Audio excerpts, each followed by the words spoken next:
सरदार नटखट बनारसी खबर देले बा कि जगावर चौधरी के छोट भाई गांव में इंस्पेक्टर बन के आए गए बा। एकर मतलब वो कमीना चिलकौआ ठाकुर के पता लगिल बा कि ओकर आखिरी वक्त आ चुकल बा। लेकिन ई खबर हमरा खातिर निमन नहीं बा। ठाकुर के इंस्पेक्टर भाई हमरा पीछे पड़ सकेला। तो चिंता मत करा सूरजभान चाचा, ऐसन थानेदार के अर्जुन पुजारी कच्ची सुपारी के जैसन चबा के खाए जाला।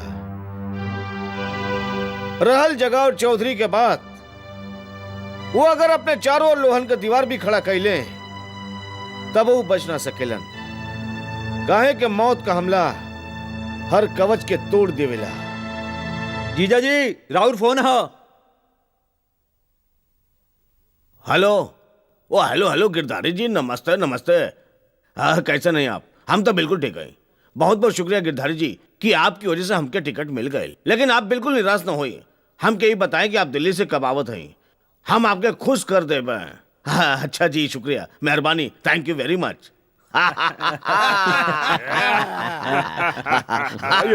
मुबारक हो भाई जी, आज तो बहुत खुशी के दिन हवे। एक तो विशाल ट्रांसफर लेके गांव में आ गई और दूसर रवा के इलेक्शन का टिकट मिल गई। एकदम सही भाई साहब, बहुत बहुत बधाई हो के। अब तक तो हम सब भाई लोग खाली गांव पे राज करत रहे, और जब इलेक्शन जीत के रवा मंत्री बन जाए ना तो हमने के सारा प्रदेश पे राज करब। ये खुशी के मौका पे जश्न होए के चाहिए, नाच गाना होए के चाहिए। एकदम में सही। ओए नाच भी होए, गाना भी होए, साले साहब बंदोबस्त। जीजा जी रउआ फिक्र ना करी, समझला के बंदोबस्त हो गई।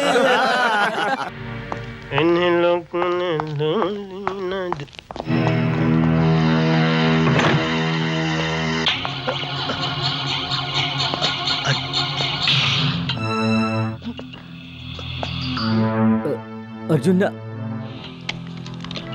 ना अर्जुन गोली मत चलिया। बंदूक के गोली से तोर मौत बहुत आसान हो जाई ठाकुर, और हम तो के आसान मौत नहीं मारल चाहत हई।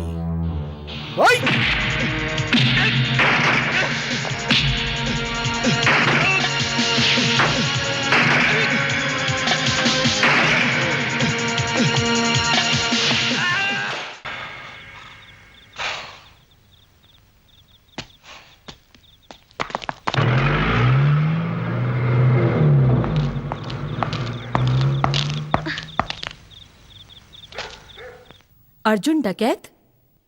हाँ?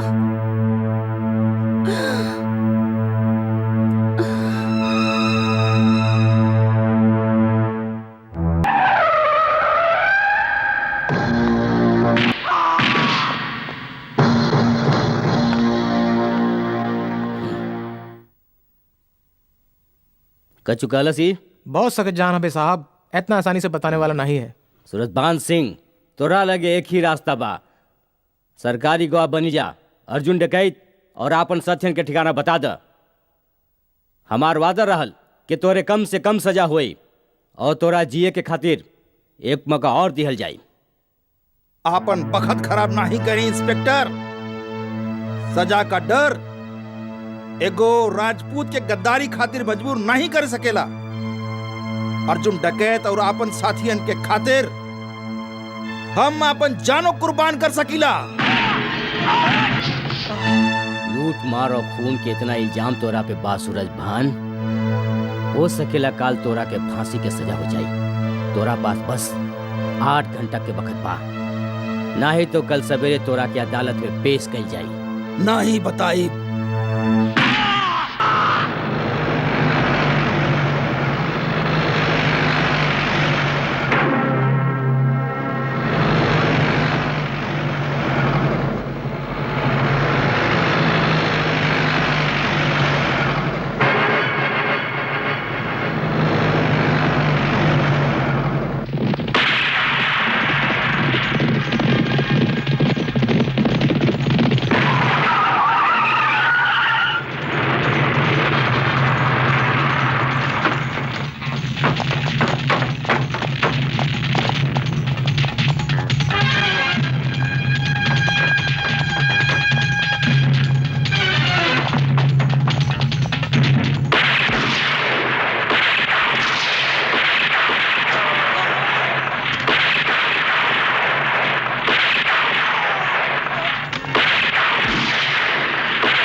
पहला की चाचा। जियत रह अर्जुन।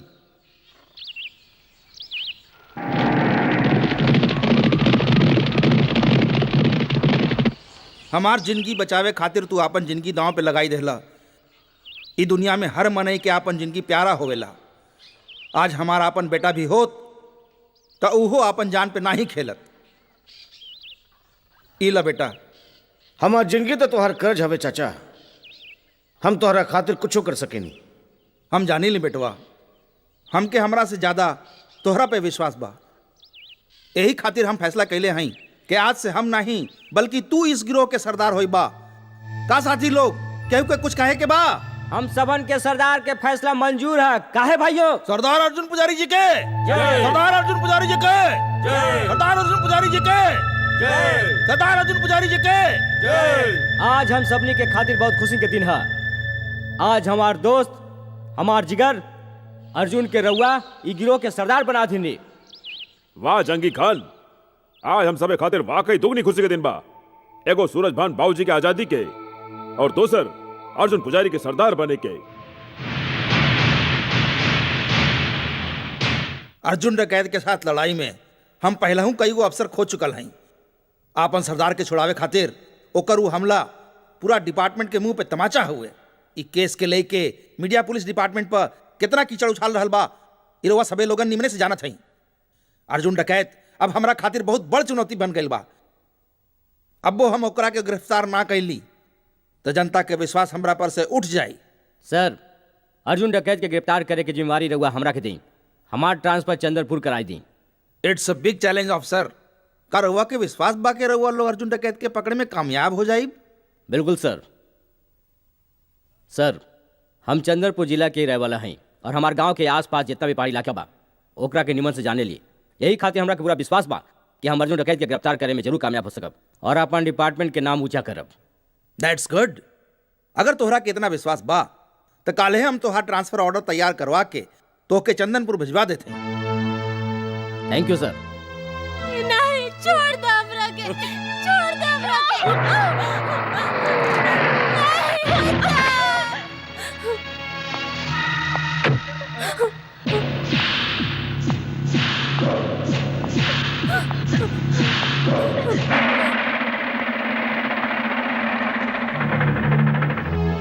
भैया जी तोहार मेहरारू का बलात्कार नहीं कैलन, समझला? अगर ये बलात्कार करते हैं तो एकरा बदन पे इनकर उंगलियन के निशान जरूर हो, समझला तू?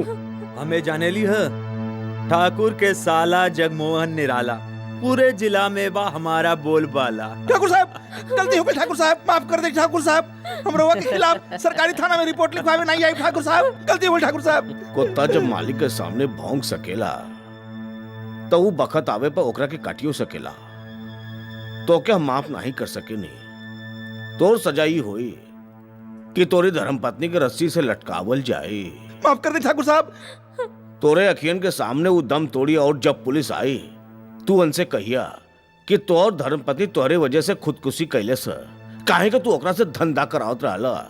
नहीं तो तोहार उहा हाल होई जौन तोहार धर्मपत्नी को होखी। माफ कर दे ठाकुर साहब, माफ कर दे, माफ कर दे ठाकुर साहब, माफ कर दे।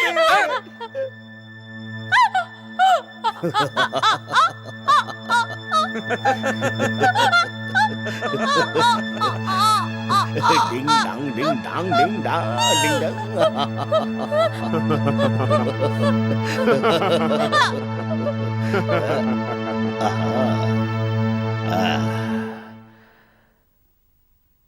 गईल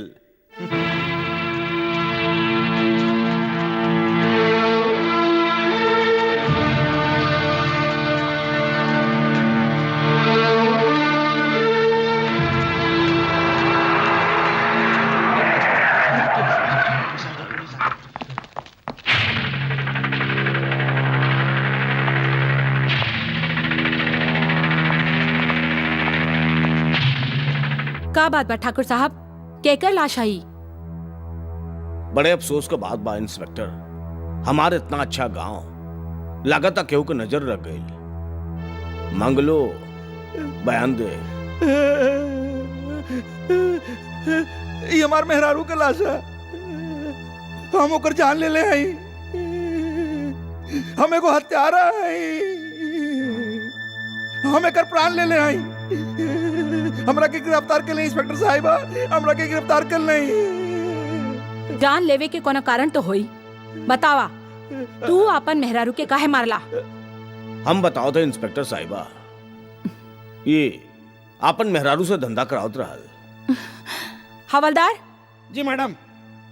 एम्बुलेंस बुला के लाश के पोस्टमार्टम खातिर भेज दा ओके मैडम। और ई कमीना के थाना ले चला। चल सरकार, मंगलवा अगर पुलिस स्टेशन में सच्चाई बता देलस कि ओकरे मेहरारू का बलात्कार बड़का ठाकुर कैले हवन त मुसीबत आ ही सकेला। अगर दुर्गा देवी के सच्चाई पता लाग्यो गईल तब वो हमनी के कुछ नहीं बिगाड़ पाई है। काहे कि जीजा जीता ओकर फर्ज और ईमान के पहले ही खरीद के रख ले बाड़न।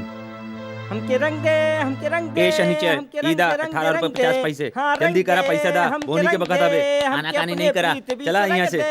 अरे चला यहाँ से, चलत बना। ओ नटखट बनारसी, अभी ले खाना काहे नहीं आए? लावत नहीं ना, तोहरे खातिर तो बनात रहनी है।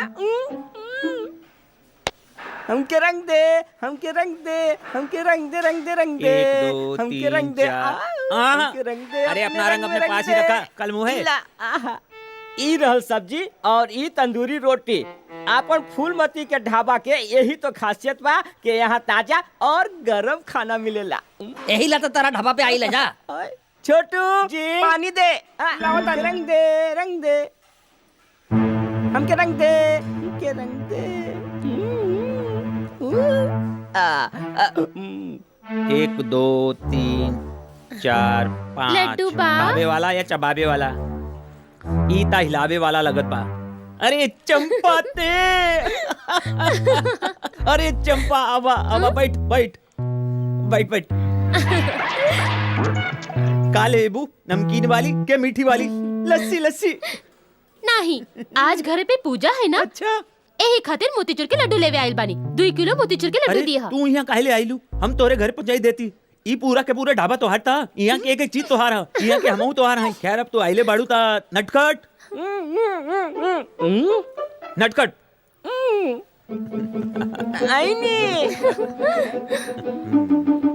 नटखट 2 किलो मोतीचूर के लड्डू पैक कर दा। का भइल?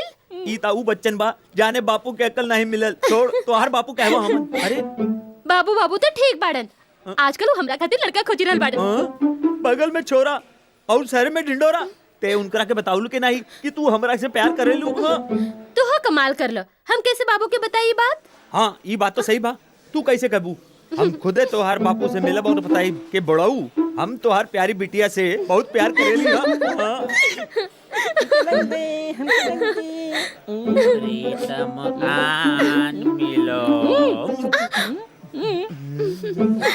इला लड्डू। चंपा पैसे कैसन पैसा? एकरा के तू अंदर रखीला। अंदर रख लो। मान ली कि तू फलमती के मामा हवा, लेकिन ई ढाबे में तोहार हैसियत खाली एगो नौकर के बराबर बा। चंपा के मुफ्त में लड्डू नहीं दे सकेला। चंपा, ई 40 रुपया भई लड्डू के और 10 रुपया तू रखला, ब्यूटी पार्लर जइया। ई लड्डू दोबारा आवा, वरना आई कमिंग। ए बनारसी नटखट लाल, एगो बात बतावा हमरा के। फूलमती के मामा हैं हम, मतलब ई ढाबा के मालिक, और तू यहाँ के नौकर। अगर हम ओकरा के 2 किलो मोतीचूर के लड्डू देत रहनी ता तोरे तन मन धन में आग काहे लगी रहल बा? आग काहे ना लगी? अरे जब तू कौन पराये लड़की के देखेला तो हमार दिल जले लगेला और हमार बदन पानी में जले। हमार काला बदन पानी में। अरे सुना वो फरमाइशी गीत, ई बकवास बंदी करा। और अगर दोबारा तो ऐसा हरकत कइल ता हम तो हार के बिना टिकट मालगाड़ी में बैठाई दे और सीधा धनबाद भेज दे कोयले के खान में।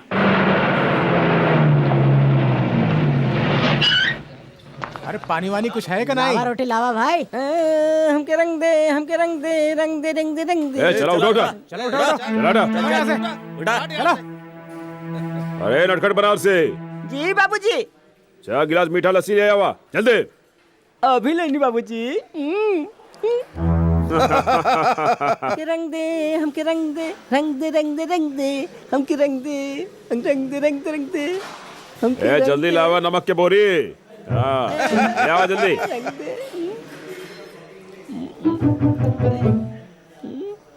ई रहल मीठा लस्सी मलाई मार के हमार तरह। चला चला हटा।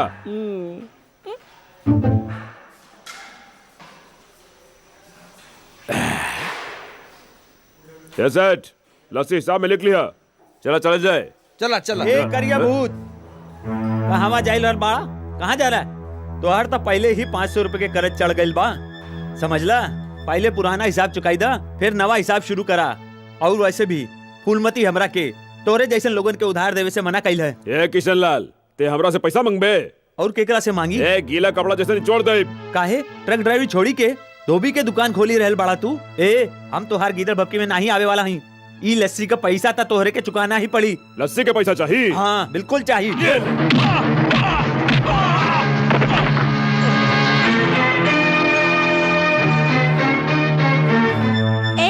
आज तक फूलमती के ढाबा पे दादागिरी करे वाला कौन माई कलाल पैदा नहीं भइल। तू पहला आदमी हाउ जॉन मामा जी के हाथ पकड़े के हिम्मत कैले बाड़ा। आज हम देख ली कि तू कितना बड़ा मर्द हाउ। काकन सिंह के साथे तय मुकाबला करबे, तोरा से का मुकाबला करब? ते तो प्यार करे वाला चीज हबे। चला हट। ए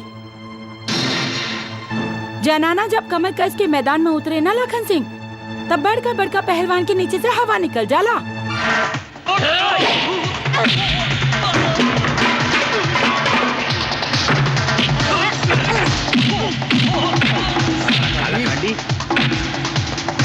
हमके निचोड़े वाला रहल, अब देखा कुकुर जैसे मार खा रहल बा। अरे अरे अरे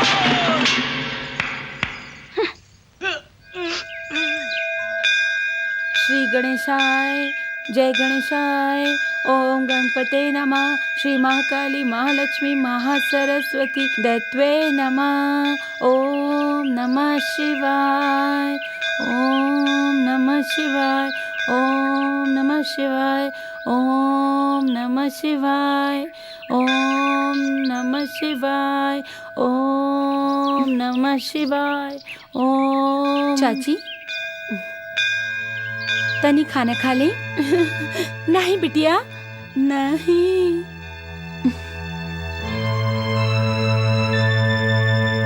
तनी खा ले। नहीं बिटिया हम खाना नहीं खाए। तोहरा पता बा कि हमार बिटिया मर गई बा और हमार पति आत्महत्या कर ले बाड़न। उ दोइने के श्राद्ध करे खातिर बैठल हई। अर्जुन गइल बा पूजा के सामान लेवे। जब ले पूजा नहीं कर ले खाना नहीं खाइब। खाना नहीं खाइब। चाची श्राद्ध आज नहीं है। हम अभी पंडित जी से मिलके आवत हई। वो बतौलन की श्राद्ध काल हुई। चली कुछ खा ले। हमार तो भूखे मर गए। चाची जियत रहे खातिर खाना बहुत जरूरी होवेला। भगवान न करस कल तोरा कुछ हो गई तो अर्जुन तो अकेला पड़ जाए ना। हाँ?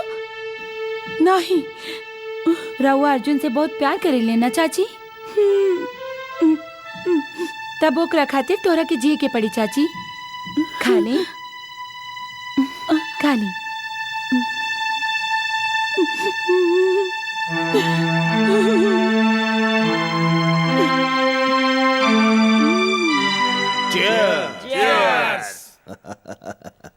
अच्छा विशाल एक बात तो बतावा, तोहार पोस्टिंग तो शहर में भइल रहल, तू यहाँ गांव में कैसे आ गेला? भैया रउआ सबे जन से दूर हमारे शहर में दिन नहीं लगत रहे, यही खातिर हम अपन पोस्टिंग यहाँ गांव में करा लेली बस। ए का कहत बड़ा विशाल है? पकड़ लेली वीरेंद्र भैया। साच बात बा कि आईजी साहब अर्जुन डकैत के पकड़े की जिम्मेदारी हमरा के सौंपले बाड़न, यही खातिर हमारा तबादला ई गांव में कर दियल गेल बा। ये तो अच्छी बात बा। बहुत अच्छी बात बा, लेकिन हमरे लिए इससे ज्यादा खुशी की बात यह है कि तू यहाँ गांव में आ गई ला। इतने बेसाल तू हर जिद रहल कि तू है पुलिस की नौकरी करे के रहल, वरना आज तक हमरे खानदान में, हमरे पूरे परिवार में क्यों ना तो सरकारी नौकरी कैले से ना कोनो प्राइवेट काम कैले से। का खबर ले आइला नटखट बनारसी?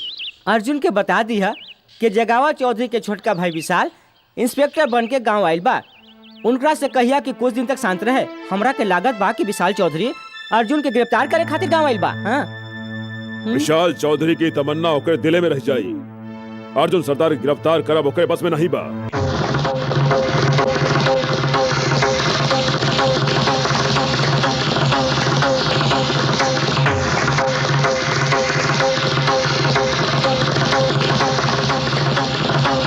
सरदार, नटखट बनारसी खबर देले बा कि जगावर चौधरी के छोट भाई गांव में इंस्पेक्टर बन के आए गेल बा। एकर मतलब वो कमीना चिलकौआ ठाकुर के पता लगल बा कि ओकर आखिरी वक्त आ चुकल बा। लेकिन ये खबर हमरा खातिर निमन नहीं बा। ठाकुर के इंस्पेक्टर भाई हमरा पीछे पड़ सकेला। तो चिंता मत करा सूरजभान चाचा, ऐसा थानेदार के इस अर्जुन पुजारी कच्ची सुपारी के जैसन चबा के खाए जाला। रहल जगावर चौधरी के बाद वो अगर अपने चारों ओर लोहन का दीवार भी खड़ा कैले तब वो बच ना सकेलन, काहे के मौत का हमला हर कवच के तोड़ देवेला। जीजा जी राउर फोन है। हेलो, वो हेलो हेलो गिरधारी जी, नमस्ते नमस्ते। हाँ, कैसे नहीं आप? हम तो बिल्कुल ठीक हैं। बहुत बहुत शुक्रिया गिरधारी जी कि आपकी वजह से हमके टिकट मिल गए। लेकिन आप बिल्कुल निराश न होइए। हम यही बताएं कि आप दिल्ली से कब आवत हैं, हम आपके खुश कर दे। हाँ, अच्छा जी, शुक्रिया, मेहरबानी, थैंक यू वेरी मच।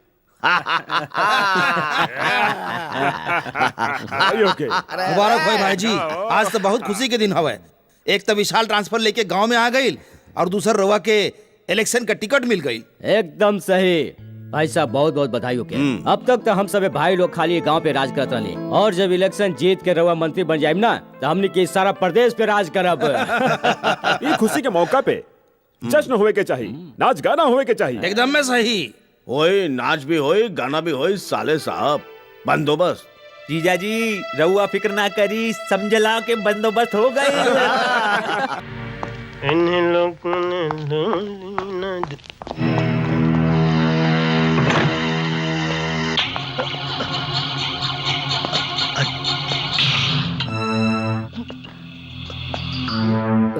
अर्जुन ना अर्जुन, गोली मत चलिया। बंदूक के गोली से तोर मौत बहुत आसान हो जाई ठाकुर, और हम तो के आसान मौत नहीं मारल चाहत हई।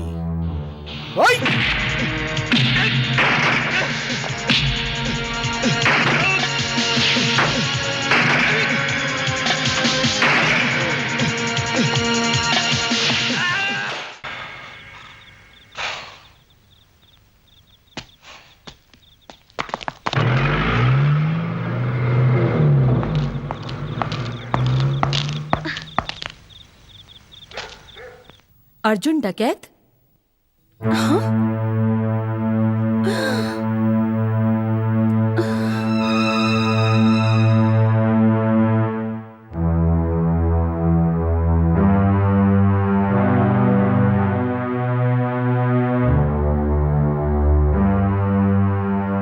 राउर भाई के मौत के बहुत दुख बा ठाकुर साहब।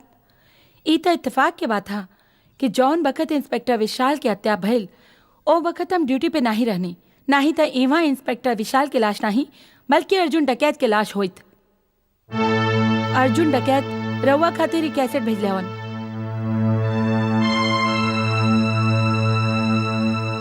इंस्पेक्टर विशाल का मौत तोरे खिलाफ अर्जुन पुजारी के ऐलाने जंग है ठाकुर। हम चाहे तो तोरे और तोरे सारे भाइयों के एक साथ मौत के हवाले कर सकेली, लेकिन इसे हमरे अंदर का आग ठंडा ना हुई।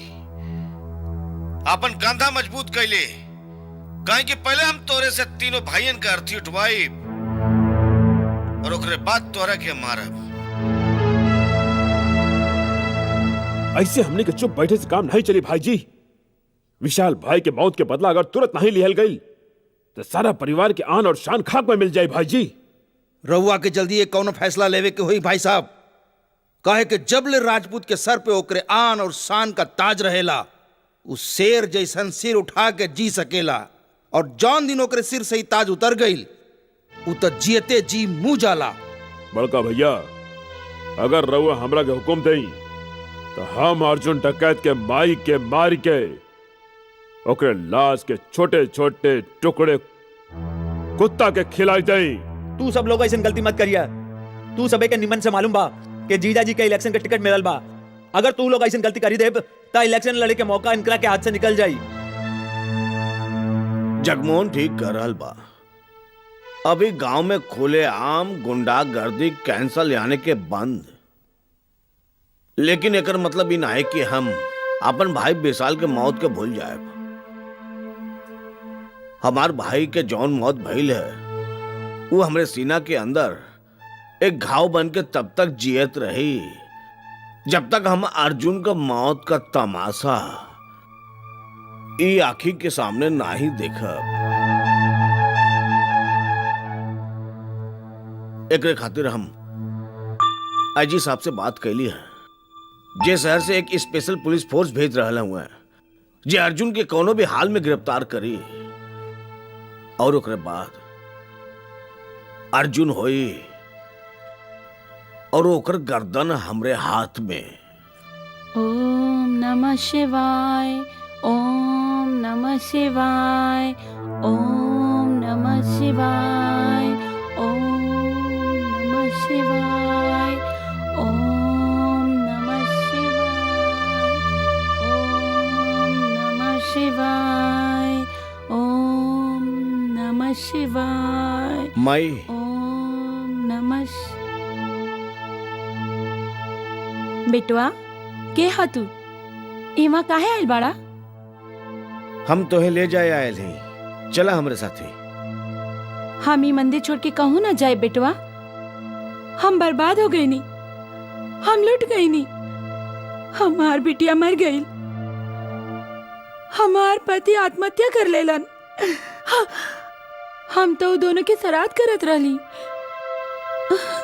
हमार बेटवा है ना, हमार बेटा अर्जुन पूजा के सामान लेवे गए बा। हमार बिटिया के और हमार पति के आज हम श्राद्ध करब। हम यहाँ से कहूँ न जाए, हम यहाँ से कहूँ न जाए, हम यहाँ से क्यों न जाए? नहीं जाए, नहीं जाए, नहीं जाए। तू सुध जा माई, हम तो हर बेटा अर्जुन के ढूंढ के लावत हई।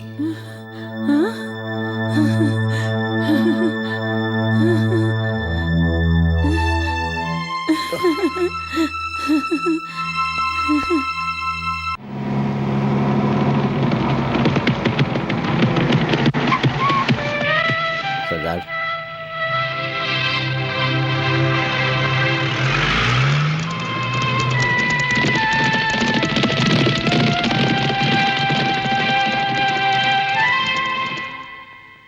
फूलमती,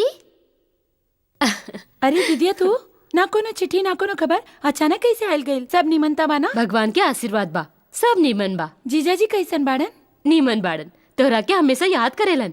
काशीपुर यहाँ से ज्यादा दूर थोड़े बा। तू चाहत महीना 2 महीना में हमरा से मिले आ सकेलू, लेकिन लागत बा तोहरा अपन दीदी के याद नहीं आवेला। ऐसन बात नहीं के दीदिया, याद तो बहुत आवेला, पर ढाबा के कामकाज से फुर्सत नहीं मिलेला। खैर ई बार जरूर आई होली के मौके पर काशीपुर। हमहू ये सोच के आयल हई कि हम तोहरा के अपन साथे ले जाइब। बात असल में ई बा कि हम तोहरा खातिर एगो बड़ा नीमन लड़का देखल हई और वो दिल्ली में नौकरी करेला। वो तोहरा के फोटो में देख के पसंद कइल बा। हम चाहत हई कि तू हमरे साथ काशीपुर चला और वो लड़का के देख ल, ताकि हम रिश्ता पक्का कर देई। मगर दीदिया हम अभी ब्याह नहीं करना चाहता हई। कौनो कारण? अगर अपन माई बाप होई तो अभी ले कुआरी नहीं बैठल होई, कब के तोहार ब्याह हो गइल रहत। पर अब हम तोहार बड़ बहन होइत के नाते ये फर्ज हमके ही पूरा करे के होई। तोहार ब्याह हमरे के ही करावे के पड़ी। तो हमरा पे पूरा भरोसा रखा, लड़का बहुत नीमन और शरीफ बा। हमरा के उम्मीद बा कि वो तोहरा के जरूर पसंद आई। पसंद ना पसंद की बात नहीं के दीदिया। तब का बात बा? हम अपन जिंदगी केहू के नाम लिख चुकल हई। कौन हवे ऊ? हवे भी और नहीं हो। देखो फूलमती, हमरा के साफ साफ बतावा, ये पहली मत बुझावा। आखिर कौन है तोहर सपना के राजकुमार? ओकरे साथ बितावल हर पल हमरा के आजू याद बा। ऐसा लागेला कि जैसे काले की बात हा। या देवी सर्वभूतेषु दयार्पेण संस्थिता नमस्तस्यै नमस्तस्यै नमस्तस्यै नमो नमः। या देवी सर्वभूतेषु मातृरूपेण संस्थिता नमस्तस्यै नमस्तस्यै नमस्तस्यै नमो नमः। या देवी ई संसार में रउआ से कोनो बात छिपल नहीं खे देवी माँ। तू तो सबके दिल के हाल जाने लू। तब तक तू इहो जानत होइबो कि हम अर्जुन से कितना प्यार करेनी। पर वो तो इतना भोला हवन कि प्यार के मतलब ना ही समझेलन। देवी माई, हम शहर के पढ़े लिखे लड़की तो ही नहीं जाऊन अर्जुन के आंखें में आंखें डाल के उनकरा से कहीं कि हम तोरा से प्यार करेनी। हम अपना प्यार के नैया तोरा वाले करत हई देवी माँ। एकरा के डुबोवल या पार लगावल सब तोरा हाथ में बा। पर कुछ ऐसा करी देवी माई कि अर्जुन के अपने आप हमरे प्यार की खबर लग जाए और वो भी हमरे से प्यार करे लगे। हाँ फूलमती। अच्छा देवी माई, चलत हई।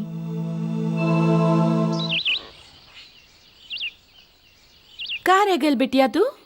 कहो नहीं काकी, वो अपन कमला मौसी है ना, उनसे बतियावत रही और वो तोरा के मालूम बा ले दे के एक ही काम बा उनके लगे सारा गांव की बुराई करब। नीमन भर जो तू आवाज दे दे लो, बड़ा मुश्किल से जान छुड़ा के आई नहीं हम। ये सांस नहीं खे फूलमती, तू झूठ बोला लुआ। तू चुप बैठा। जब दो बड़ बतियावत होए तब बचपन के बीच में ना बोले चाहिए, समझला? तू भगवान से जोन गुरुदेव के बारे में बात कर लियो ना, हम सब सुन लेनी है। का बात कैले सही हमके बतावा। कुछ नहीं शिवचरण, तोरा के हमरा ढाबा की लस्सी पसंद बना? हाँ हाँ फूलमती, तो ढाबा पे आ जाइए, यहाँ 2 गिलास पिलाइब। ए शिवचरण, बतावा ये भगवान से हमरे बारे में का कहत रहल? कौनो बात नहीं है गुरुदेव, यही के तुहार सेहत निमन बनल रहे और तू हमेशा हंसत मुस्कात रहे। तू पंडित का चेला होके झूठ बोलत हवा। का कर गुरुदेव, 2 गिलास लस्सी के सवाल बाना। चुप। हम बतावत है अर्जुन भैया, ये भगवान से तोहरे बारे में ये प्रार्थना कैले हुई कि तू जल्दी से जल्दी ब्याह खातिर हाँ करी द। का फूलमती?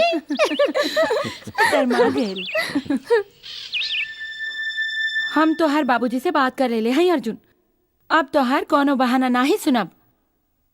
अगला महीना होली बा, होली के बाद कोनो नीमन मुहूर्त निकलवाई के फूलमती के साथे तोहरा ब्याह करा दे। माई, हम कितना बार कह चुकल है कि हम इस शादी ब्याह नहीं करबे, फिर तू काहे खातिर जिद करेलू? ब्याह न करबा तो का जिंदगी भर कुआरे रहबा गुरुदेव? तू तो कुंवारा हुआ, तू ही कैला। अर्जुन भैया, कुछ तो बुढ़ माई के ख्याल कर। तोहरे ब्याह से माई के बड़ा आराम मिली।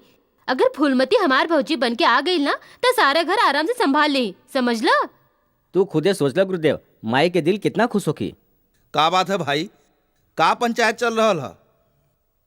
देखी ना बाबूजी, माई बेकार में ब्याह खातिर जिद करत हैं। एकरा में बुराई का है बेटवा? ब्याह जिंदगी के जरूरत है, यही से बंस चलेला। लेकिन हम शादी ब्याह के चक्कर में भगवान के भक्ति से दूर नहीं होवल चाहते हैं। हम अपन सारा जिंदगी भगवान के भक्तियों में बितावल चाहते हैं। बेटवा, बाबूजी, अगर अर्जुन भैया अपन इरादा ना ही बदलन ना तो वो बेचारे फूलमती के सारा जिंदगी कुंवारी बैठे के पड़ी। सारा जिम्मा ऊपर वाले के हाथ होवेला बिटिया। अगर ऊपर वाला अर्जुन और फूलमती के ब्याह लिख ले बा तो ओके केहू नहीं टाल सकेला।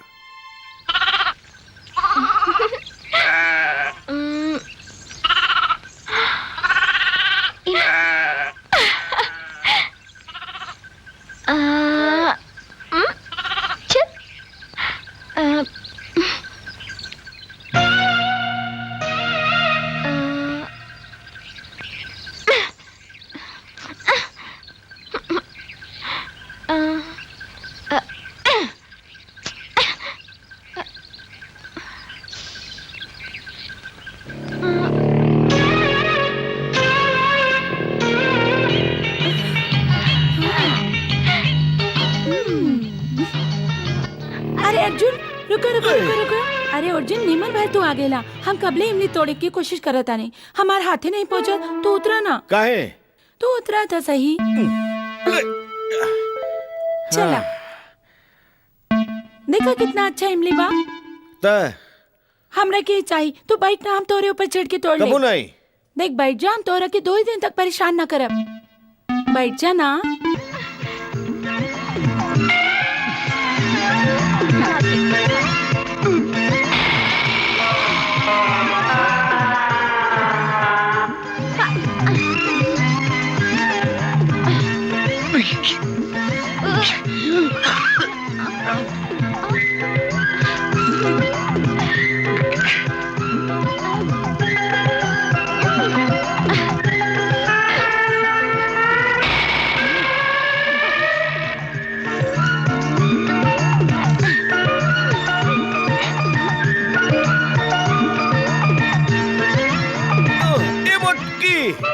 पूरा पेड़ का इमली आज तोड़ ले भी कारे। इमली तो हम खा लेंगे, पर हम बहुत थक गए नहीं, तो हमरा ऐसे ही घर ले चल। अरे तू हमके टांगा खींचे वाला घोड़ा समझ ले का? ई छी छी छी छी छी, कैसन बात करत हई? हम तो तोरा की जिंदगी की गाड़ी खींचे वाला पति समझे नहीं। ए, उतर। ए, दिन में सपना मत देखल कर। हाँ, काली घोड़ी लाल लगा, मोटकी भैंस।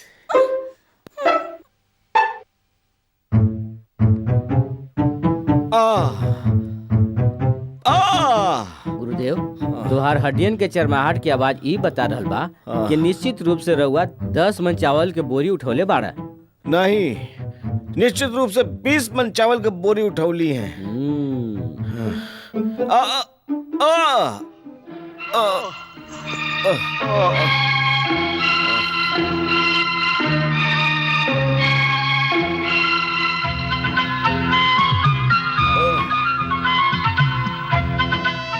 अरे ठीक से दबावा शिवचरण, ऐसा लागत बा कि कोनो लड़की दबावती है। कहीं तोरा ये तो नहीं लागत बा गुरुदेव के फूलमती तो आज देह दबा रहल बिया? काहे ऐसन काहे लगी भाई? काहे गुरुदेव, अपने फूलमती से प्यार नहीं करेली का? पगला गेली का हम उसे प्यार करबे? मगर वो तो तोरा से बहुत प्यार करेले, और चाची भी तोहार बिया ओकरे से करल चाहेली। देखा शिवचरण, वैसे हम शादी बियाह तो करे वाला नहीं है। अगर माई के जीत के कारण बियाह करही के पड़ल न, तब वो हम फूलमती से बियाह नहीं कर पाए। काहे गुरुदेव, फूलमती में कोनो खराबी बा का? अरे तो छैयो कौन बा? वो तो हमें कहूं से भी लड़की ना लगेली। ओकर चाल मर्दाना हवे, क्यों छेड़ देला तब मार धाड़ पे उतर जाली, और ओकर नाको भी टेढ़ी बिया, एक आंख भी छोड़ बिया। अब तू ही बतावा, ऐसा लड़की से क्यों बिया करी? अरे फूलमती ते तो हमार चाल मर्दाना हवे, हमारी गो आँख छोटी बिया और हमार नाक टेढ़ बिया, यही खातिर तू हमरा से ब्याह नहीं करबा। तम जी की का करब? अब हम जावत है अपन जान देवे। अरे फूलमती रुक जा, हम तो मजाक करत हई। गुरुदेव, अगर वो अपन जान दे दे तो लेवे के देवे पड़ जाई, ओकरी मौत के जिम्मेवार भी रोवे होखब। जाई जाई, रोकी ओकरा के, रोकी गुरुदेव।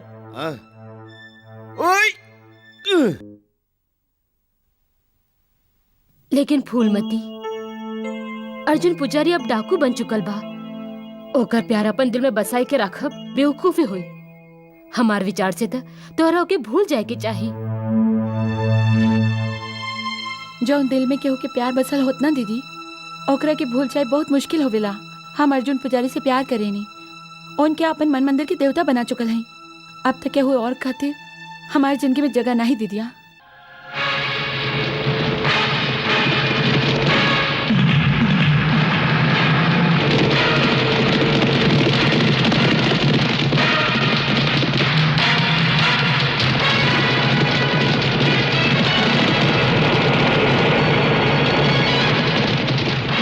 चला सरदार, रउआ ट्रक में घुस के सारा हथियार बाहर फेंक दे।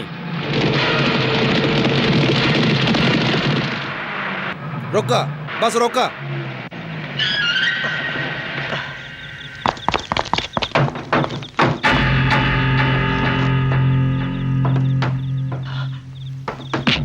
बढ़िया।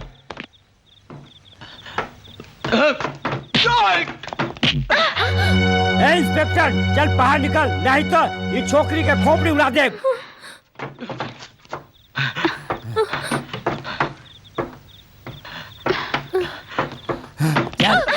चल गाड़ी चला।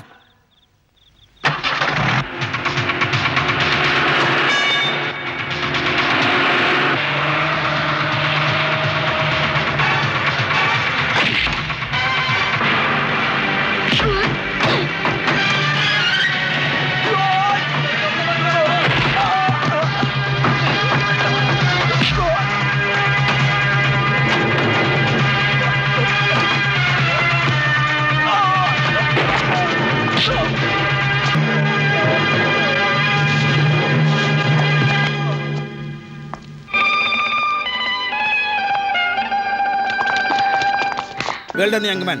ये खतरनाक आतंकवादी के पकड़वा के तू कानून के मदद के लिए हवा। थैंक यू वेरी मच। इट्स ऑल ले चला के रखे।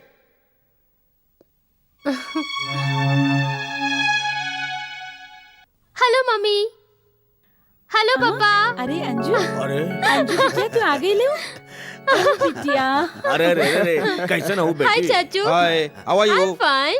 का अनु बिटिया अपने मामा को भूली गई ना? है ना हेलो। ऐसा कैसे हो सकेला? ये घर में एक ही तो जोकर बा जोन सबके हंसावत रहेला। यही देखी का कह रही बिया। एक है तो और माई दहेज में लेके आई ले। जाई रहुआ भी। और ये कानू शहर जाए कि तू अपन सारा संस्कार भुला गेले का? और सुना, ई जो तोहर हाय हेलो बाना, ई वहाँ ना चली। ई वहाँ तो तोहरा के गांव के हिसाब से रह के होई, समझ ली? रहे दे ठकुराइन, अब जमाना बदल गई बा। तोहार बेटिया अंग्रेजी मीडियम में पढ़ल बिया। अभी अपन जिंदगी अपने हिसाब से ही जी है। तू चाहे लाख जतन कर ला। लेकिन तू ऐसा कपड़ा पहन के घूमबू तो गांव वाला सब का कही है? कुछ कहल तो दूर के बात बा। ई गांव के कौनो आदमी में इतना हिम्मत नहीं खे कि हमने के भतीजी के तरफ आंख उठाई के भी देख सके। और वैसे भी ई ड्रेस में बुराई का बा। ई तो आजकल के जमाना के नया फैशन है, नया फैशन। और अपन भतीजी आज के जमाना के हिसाब से ही चल रहल बिया। का भतीजी? You are right. आगे के पढ़ाई पूरा होए के बाद तो हम शहर में रहे वाले हैं। हमरा के गांव की जिंदगी में एकदम पसंद नहीं। अच्छा बाबा, ठीक बा। हम तोरे ब्याह खातिर शहर से लड़का ढूंढब, ठीक बा? अभी लड़का ढूंढने के बाद कहाँ से आ गई मम्मी? हाँ बेटी, अब तू बड़ा हो गए हो। पढ़ाई के तुहार आखिरी साल है। ग्रेजुएशन कइला, ओकरे बाद हम तुहार बियाह धूमधाम से करबे। पर अभी हम बियाह में इंटरेस्टेड नहीं थे पापा। प्लीज, हम पढ़ाई करे खातिर लंदन जाए चाहत हई।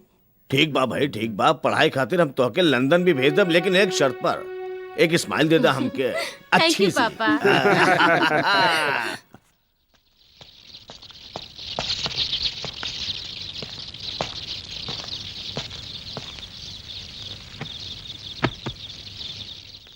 गोड़ लगाता नहीं बाबूजी। अरे बिटुआ तू अचानक यहाँ कैसे? हम तो खुदे तोरा से मिले दिल्ली आवे वाला रहनी। बाबूजी तो हर बहुत याद आवत रहे, यही खातिर आ गई। अच्छा ठीक कैला। ई बतावा, तोहार चाचा और उनका परिवार कुशल मंगल से तो बाना? हाँ बाबूजी, चाचा जी के घर में सब ठीक बा और रउआ के बहुत याद करत आनी। चाचा जी रउआ के नमस्ते कहले हव और ये कहले हव कि दिवाली के मौके पर तू दिल्ली आ जाओ। हाँ बिटुआ, हमहू यही सोचत रहनी कि गांव हमेशा खातिर छोड़ी के दिल्ली में जाके बस जाए। बोला तोहार का नाम बा? लेकिन बाबूजी रउआ तो हमेशा ये कहते रहनी कि रउआ के गांव की जिंदगी पसंद बा। फिर आज यूं अचानक दिल्ली जाके बस की बात काहे सोच रहे हैं? का बताई राजू बेटा, अभी गांव रहे के लायक नहीं रहल। ठाकुर और अर्जुन पुजारी की दुश्मनी के कारण ये गांव पूरा के पूरा रणभूमि बन चुकल है। खैर छोड़ा इस सब बातन के, चला भीतर चला। आवा।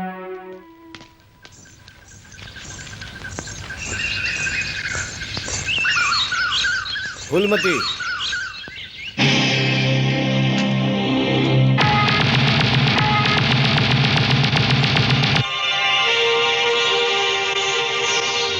तुहार प्यार हमके अपन रास्ता बदले के मजबूर कर दिले बा Phoolmati.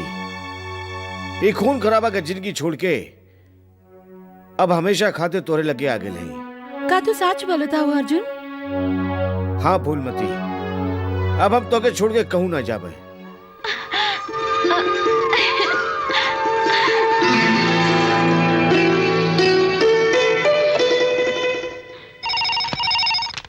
Hello Chandrapur police station.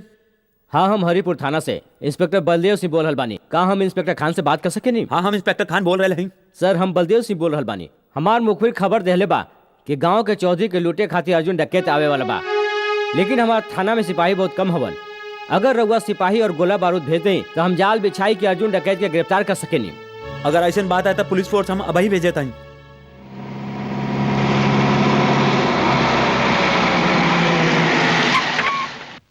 चला जल्दी चला। अरे कहाँ गई ली? चला तू है ने जा, तू होने जा, चला। अरे ई का? अरे ई तोहार हालत कौन कैलस? अर्जुन डकैत सर, वे हमरा के जान से मारे की धमकी देके रउआ के फोन करवैलस ताकि रउआ अपन सिपाही लेके यहाँ जाए और वो आसानी से चंदनपुर के ठाकुर पे हमला कर सके। का?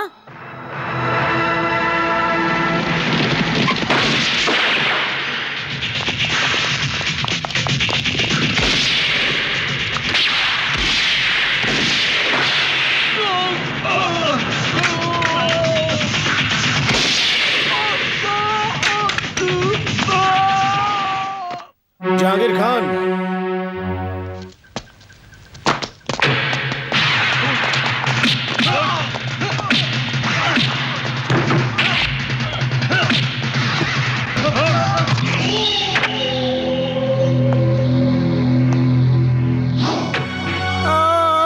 भाई जी हमरा के बचा ले भाई जी। दार ही रहल हरामखोर। भाई जी हमरा के बचा ले। एक अर्थी तैयार करा। ये कायरता है अर्जुन डकैत, हमरे भाई के छोड़ी था। अर्जुन हमार भाई के छोड़ दा, नहीं तो तोहार हम हस्ती मिटाई दे। अर्जुन पुजारी स्लेट पर लिखल ABCD नहीं है, जेके तू अंगूर से मिटा दे बा। मिटेगा तो एक एक कह के तू लोगन के बाद ठाकुर। आज एकर बारी है, उठावा एके। अरे भाई जी अर्जुन डकैत बचाओ भाई जी हमके लेके जा सकते। अर्जुन हमरा भाई के तोरा के बहुत फायदा पड़ी। मुर्दा का चिता तो तू कई बार देख ले हो बा। आज एगो जियत मनई के अंतिम संस्कार हम दिखाए तो हमके। अर्जुन छोड़ दे हमरा भाई के, छोड़ दे। अर्जुन डकैत भाई जी छोड़ दो विक्रम के, छोड़ दो अर्जुन, छोड़ दो भैया, हमरा के बचा लो अर्जुन भैया।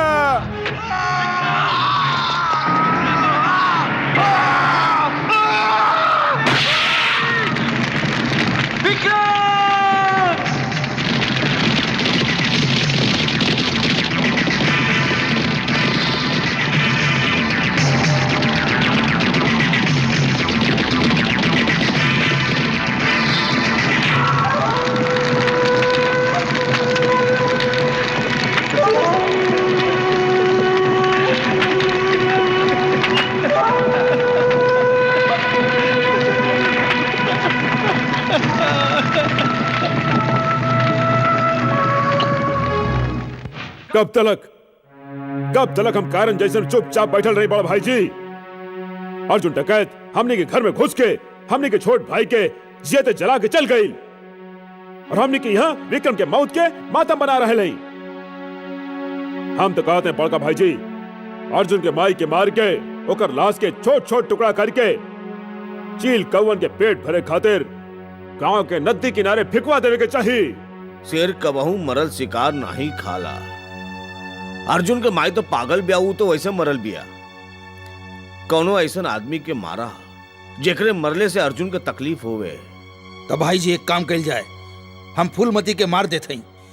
फूलमती के मारे के बाद अर्जुन हमनी पे जरूर हमला करी और उ बखत हम पूरा तैयारी के साथ होकर शिकार खातिर बैठल रहा और अर्जुन हमनी का ई चाल के जाल में फंस जाई और फिर हम ओकरा के ऐसन मौत मारब के मौतो ओकर ई मौत देख के कांप उठी। कौनो भी कदम उठावे से पहले तू सबे ठंडा दिमाग से सोच ला। अगर फूलमती के मार दे ता सारा गांव वाला हमनी के खिलाफ हो जाइए और जीजा जी के मंत्री बने के सपना कभी पूरा ना हुई। जगमोहन ठीक कह रहल बा। अर्जुन डकैत के मारे खातिर हम लोगन के दूसरा रास्ता ढूंढे के होई।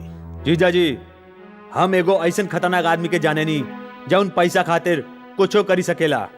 हमके ऐसा खूंखार शिकारी की जरूरत है। पता लगाओ वो कहाँ है। एक कल्लू पत्ता लगावा। ले अरे डाला।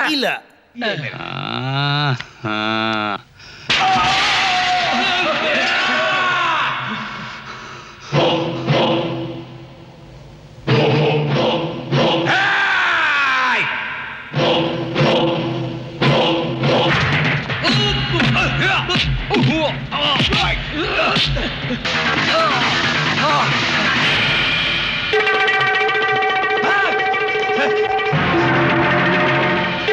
नहीं मारिया, हमका नहीं मारिया, माफ कर दे। एक बार मौत के शिकंजा से तो आदमी बच सकेला, मगर देवा जब केहू के सुपारी लेवेला ता ओकरा लागे जिंदगी के सारा रास्ता। ए, मत मारा, मत मारा, प्लीज मत मारा।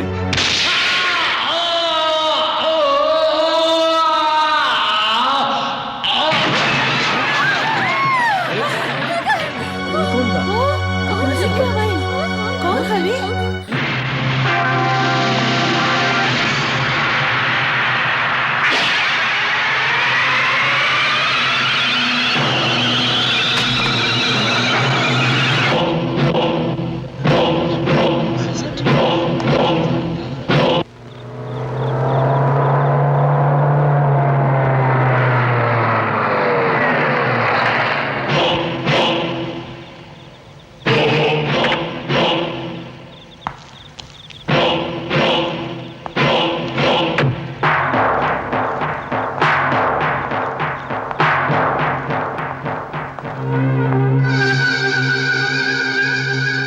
असलम पठान के खून के खबर ता तोहरा के मिलिए गईल होई।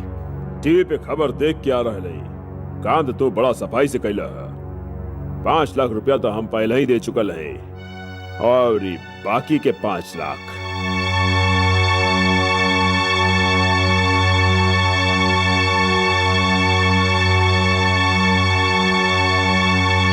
जीजाजी राउर खाते शुभ समाचार बा, हम पता कई ले ली हई कि देवा ई वक्त कहाँ हा। अगर तू हमार सार नहीं होता तो हम तोरा के गोली मार देती। उहे ता जीजाजी हम राउर साला है ना, तारा वो हमरा के बकरी जैसन कैसे हलाल कर सकेली। बकवास बंद करा। तू जौन भी काम करेला आधा करेला। जब तोके देवा के पता चल गई रहल तब ओकरे साथे हमार मीटिंग काहे ना तय कैला। अरे जीजाजी माने ली कि राउर दिमाग तलवार की धार से भी तेज चलेला, लेकिन हम राउर साला जगमोहन निराला भी कौनो कम नहीं। कल राउर मीटिंग देवा से हो जाई।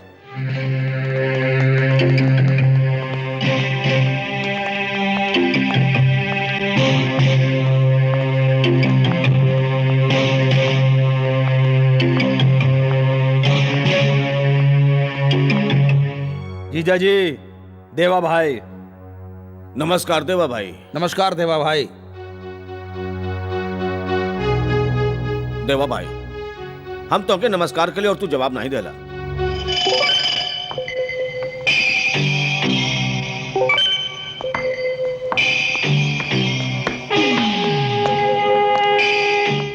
देवा खाली ऊपर वाले के सलाम करेला, काम बोला उहे ता काम ता ई है देवा भाई जो टेलीफोन पे बात भइल रहल अर्जुन के ऊपर बचावे के बा।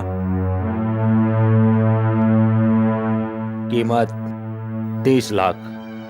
देवा एक आदमी के मारेगा 6 के नहीं, कीमत बहुत ज्यादा है। 35 लाख। राम राम चाचा। राम राम। का बात बा चाचा, रहुआ बड़ा चिंता में दिखत बानी। हाँ बेटवा, जब लड़की जवान हो जावेले तो हमरा ऐसे गरीब बाप की चिंता बढ़ जावेला। अब चंपा जवान हो गई बया, सोचत बानी के ओकर बियाह कई देई। ता एकरा में परेशानी की का बात बा? परेशानी तो इहे है ना कि कौनो नीमन लड़का नहीं मिल रहा बा, बस यह परेशानी के बात बा। ता चाचा जी लड़का मिल गई समझी। का तोहरा नजर में कौन लड़का बा? चाचा हम तो हर बिटिया चंपा से ब्याह कई चाहते हैं। काहे मजाक कर रहे हो बेटवा? तू सब बड़े लोग हवा और हमनी के खेत में काम करे वाला एगो मामूली किसान। चाचा हमने एक दूसरे से बहुत प्यार करे नी और जल्द ही ब्याह के बंधन में बनना चाहते हैं। मगर बेटवा तोहरा के दहेज देवे खातिर हम लगे कुछो नहीं खे। चाचा हमारा नजर में दहेज लेहल और देहल दोनों पाप हैं। रहुआ ओकरा के ब्याह के जोड़े में विदा कर दे, उहे हमरा खातिर बहुत होई। ब्याह के जोड़ा? चाचा अर्थी के सामान भी पैक करा दिया। का बकवास करत बाड़े? जब दुई बड़ लोग बातियावत हो ता खुजली वाले कुकुर लोग नहीं बोलत करते। यहाँ हम अपन शादी की बात कर रहे हैं और तू बर्बादी की बात कर रहे बाड़े। जा यहाँ से अपन काम कर। चाचा किशन लाल मंगली बा, और अगर तू अपन बिटिया के ब्याह एक संगे कैला तो दूसर के दिन चंपा के उठ जाए अर्थी। ये का कह रहे भाड़ा तू? चाचा जी रहुआ खुजली वाले कुकुर के बात में नहीं आई, ई फिर से गुजावत बाड़ा। हम मंगला नहीं है। रहुआ जाए के ब्याह की तैयारी करी। चाचा जी, अगर रउआ के हमरा पे भरोसा नहीं खे तो कोनो पंडित से पूछ ली और एक कुंडली दिखा ली। ई मंगला है मुआ पगला है। किशन लाल, इतना बड़ धोखा हमरा की तोरा से ये उम्मीद नहीं रहल। चाचा जी, कालिया तो हर जात को मैदा मारू। नटखट बनारसी, तू हमारा घर बसे से पहले उजाड़ देला, हम तो वहाँ के जान से मार डालो। तो मार देना। अरे तेरे प्यार में हम मर के भी अमर हो जाए, पर हमरे जीते जी कोनो और से तोहार ब्याह ना होवे दे। काहे के हम बने एक दूजे के लिए। किशन लाल जी, राम राम। अरे बड़ा जल्दी में लागत बड़ा। अरे कहाँ जाता हुआ तू? हम नरक के सैर करे जात हई, रहुआ हमरा संगे चलब पसंद करब? पंडित के साथ ऐसा बात ना कहिए किशन लाल। ये बतावा समस्या कहा तो हो सकेला हमरे द्वारा तोहर कल्याण हो जाए। पंडित जी, रहुआ खुदे एगो कल्याण केंद्र हई, तू हमार का कल्याण करबा? हमरा बहुत गंभीर समस्या बा, तू सुनबे पसंद करबा? हाँ। ता सुनी, नटखट बनारसी ने हमार होने वाला ससुर के बता देलस कि हम एक मंगली लड़का हई और अब वो अपन बेटी के ब्याह हमरा साथे नहीं कल चाहत हवे। वो समझलन कि स्वागत वाले दिन उनकर बिटिया सीधा ऊपर चली जाई। हाँ। अरे नटखट बनारसी कमन होए वाला भविष्यवाणी करे वाला। अरे वो कौन अंतर्यामी है का? और इहवा तो खाली शनि पंडित ही भविष्यवाणी कर सकेला। एगो काम करा, तनिया अपन सोच हाथ दिखावा। सीधा वाला? हाँ। अरे अच्छा। तो उल्टा हवे। पंडित जी, हमार हाथ की रेखा का कहत बा? किशन लाल, तोरे हाथ के लकीर कहत बा तोरे लगे पैसा बहुत बा, पक्की ब्याह में बाधा बा, शनि के दरवाजा पे राहु के पहरा बा, यही खातिर तोहार ब्याह नहीं हो सकेला। माने के जिंदगी भर हम कवारा रहे, हमार चंपा हमरा के नहीं मिल सकत। पंडित जी। अरे ये हम कहवा कहली? अरे तोहरा के तोहार चंपा मिली है और जरूर मिली। अरे तोहार ब्याह हुई, मगर ब्याह के 7 दिन बाद तोहार चंपा भगवान के प्यारा हो जाई। चुप चुप कही, हमार बगिया में फूल खिले से पहले ही हमार फूल मुरझाए चाहिए। पंडित जी, चंपा के काल टाले खातिर कौनो उपाय बताइए। उपाय तो हवे किशन लाल, पर तनी खर्चा करेगे पड़ी। रहुआ पैसे की फिक्र नहीं करी पंडित जी, बस उपाय बताई। तोहार ब्याह गधी के साथे करेगे पड़ी। आए गधी के संगे का कही रहे हैं पंडित जी? बांध के गोली ताना खाई ले हैं। शांति से काम ल किशन लाल, शांति से। पहले हमारी पूरी बात तो सुना। तोरे हाथन की लकीर में साफ लिखल बा कि ब्याह के 7 दिन बाद तोहार धर्म पत्नी परलोक चली जाई। तो तब का तोहार ब्याह पहले गदही से करावे के होई और ओकरे बाद जब गदही मर जाई तब तोहार ब्याह चंपा के संगे हो जाई। उपाय तो बहुत नीमन बा पंडित जी। निकाला हमारे 501 रुपया। 501? कुछ कम पीला पंडित जी। ई का कंजूस मक्खी चूस। ई ज्ञानी पंडित के तू 1 रुपया दे के बेवकूफ बनावत बड़ा। इले 500। किशन लाल, तो एगो काम करा, पूजा की सामग्री के इंतजाम करा, तबले हम शिव मंदिर के पाछे गदही के इंतजाम करके पहुंचत हई। पंडित जी, कितना नीमन गदा हई रहुआ। राधे श्याम सीताराम, राधे श्याम सीताराम। आई जा, गदही लजा नहीं। देखा तो तोहार दुल्हन कितना लजाई रहल बिया। अरे किशन लाल। पंडित जी, अरे पंडित जी, रहुआ आगे में इतना देर कैसे कर देनी? हम कबले हाथ में थरिया लेके खड़ा हई। पंडित जी, हम रहुआ से एगो की बात कहले रहनी, तू ई दूध काहे ले आइला? तोहरा के हम बताई कि हम लेट काहे आईनी, काहे की कन्या के खोजे में देर हो गई। और रहा इनकर बात, ये कन्या के बाप हमें माने के तोहर होए वाला ससुर। प्रणाम करा। गोड़ लागत बानी बाबूजी। लागत बा बिटिया के विदाई के गम में तू आधा सफेद और आधा करिया हो गई बड़ा। जल्दी करा, बरमाला उठावा और लड़की के गले में डाली दा। हमारी प्यारी दुल्हनिया, ई माला ले ले। अब किशन लाल, तू सरमाला उठा के कन्या के माथा पे छुआई के अपना गले में डाली दा। आशीर्वाद दे ससुर जी, आशीर्वाद दे। और तो बधाई होवे, आज से तू दोनों पति पत्नी हो गईला। अरे पंडित जी, ई ब्याह भी कौनो ब्याह हवे? ना फेरा ना पूजा, फिर तू हमरा से पूजा के थाली काहे मंगवाइला? काहे की पूजा की थाली मंदिर में ले जाए के आराम से बैठ के अपन जिंदगी और गधई के मौत के भगवान से प्रार्थना करब। फिर तारा हुआ यहाँ से प्रस्थान करिया। अच्छा जी। किशन लाल, अरे बेवफा, हमी से मोहब्बत, हमी से लड़ाई, अरे मार डाला दुहाई दुहाई। अरे किशन लाल, कल मुहा हमरा से बेवफाई कैला और तू ब्याह कर लेला। भगवान करे तोर ब्याह कबहू सफल न होके तू सुहाग रात मनावे के पहले रंडवा हो जा माटी में। ई त हम चाहत हई नटखट। ते जी भर के बदुआ दा हमरा के। होई सकेला के तोहरे श्राप में हमरा खुशी छिपल होके। हमार दिल कहत बा कि तू कबहू सुखी नहीं रह सकबा। मगर जी बताओ तोहार दुल्हन कहां बिया? नटखट बनारसी, तोहर अकल के साथ तोहर आँखियों कमजोर हो गई बा। तनी इन्हें देखा, ये है श्रीमती किशन लाल। गधही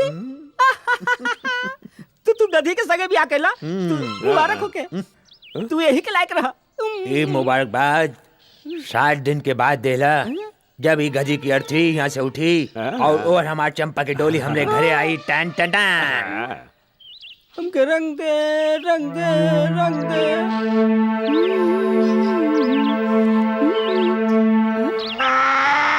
गधा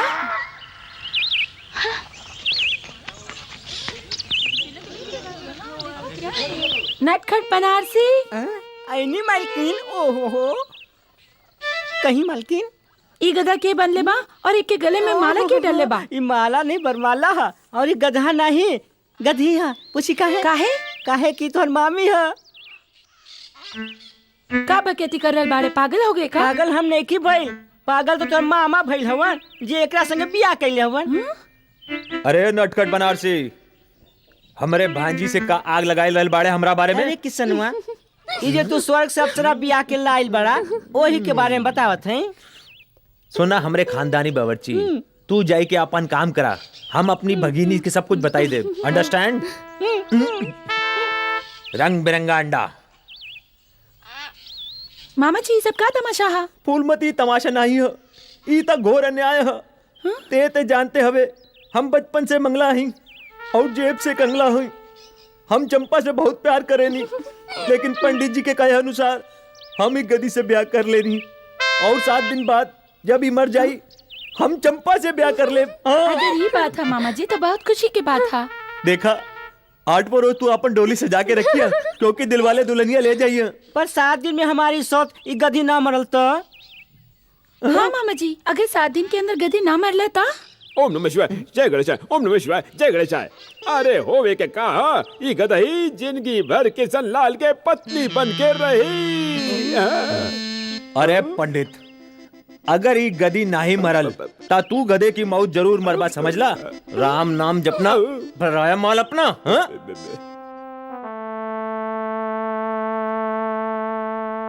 अनु, कौन विचार में खोयल हो? हमरा के तोहरा से कुछ कहे के बा। कहा ना के कहा चालू? कहीं दी? अनु, अब हमनी के नीमन दोस्त बन चुकल हैं, फिर इतना हिचकिचाट? तोहरे दिल में जो कुछ है तू ही कही ना। अच्छा ठीक बा, तोरे दिल की बात हम कहते हैं। तू हमार से बहुत प्यार करेलू।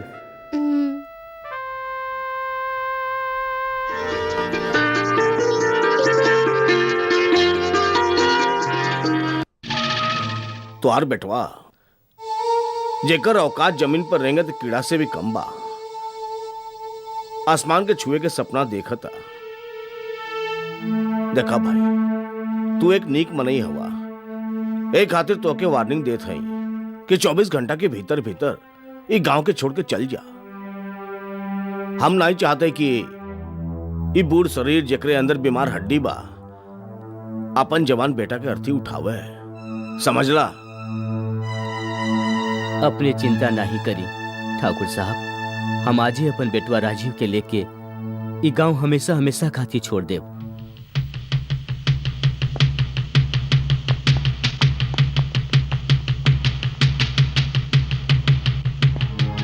जीजा जी, हमार बात जयेंद्र सिंह से हो गई बा और वो बड़ा खुश बाड़न कि तू अनु बिटिया के ब्याह जल्दी से जल्दी करे चाहता ही। लेकिन उनकर बेटवा तो 2 दिन के बाद अमेरिका जात बा। वो चाहत हूँ कि ब्याह काल हो जात तो ठीक रहत। हाँ भाई जी, अन्नू बालिग हो चुकल बा। अगर वो जवानी के जोश में आई के कहीं भाग के वो राजीव से ब्याह कर लेलस तो हमनी कानूनियों तौर पर कुछ नहीं कर पाई। वही तो यही खातिर हम कह रहे हैं कि अन्नू बिटिया के ब्याह जल्दी से जल्दी करवा दे जीजा जी। ठीक है भाई, जैसन तू लोग समझा। ठाकुर जयदेव सिंह के संदेशा पहुंचा दे कि कालू बारात लेके आ जा। जहांगीर खान हमके सब कुछ बता देलस मास्टर जी। अगर तुहार बेटवा जगावर चौधरी के पिटिया से प्यार करेला तो कर बियाह वही से हुई।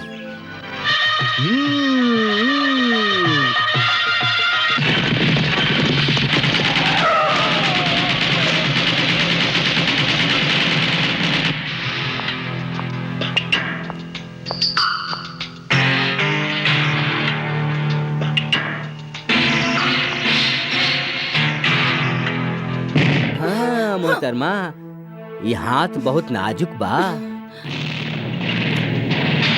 घबरा मत ठाकुर, आज हम तोरे कोनो भाई के शमशान भेजे कि नहीं, बल्कि तोरे बिटिया के जिंदगी आबाद करे आए हैं। राजीव, जा मंडप में बैठा। ए, तू ऐसा नहीं कर सकला अर्जुन पुजारी। जा बिटुआ।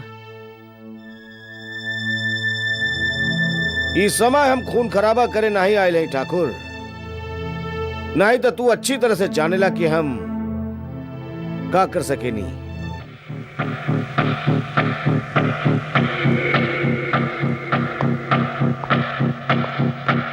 बड़ा भाई जी,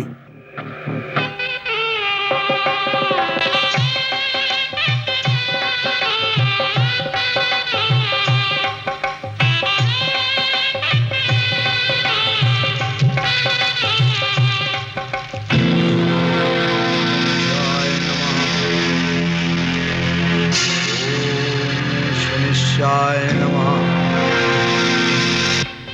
ओम नवग्रहाय नमः।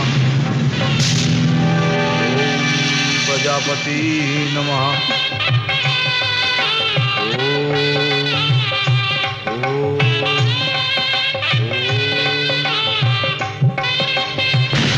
ओम प्रजापति नमः।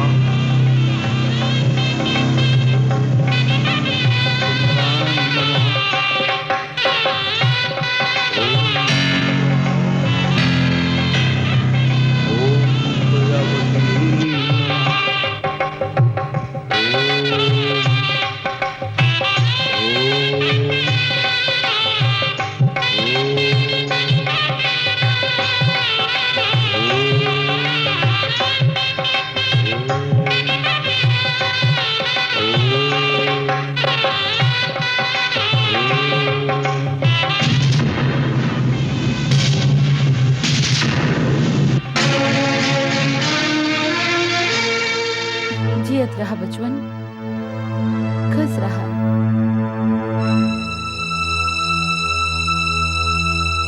जा बिटिया।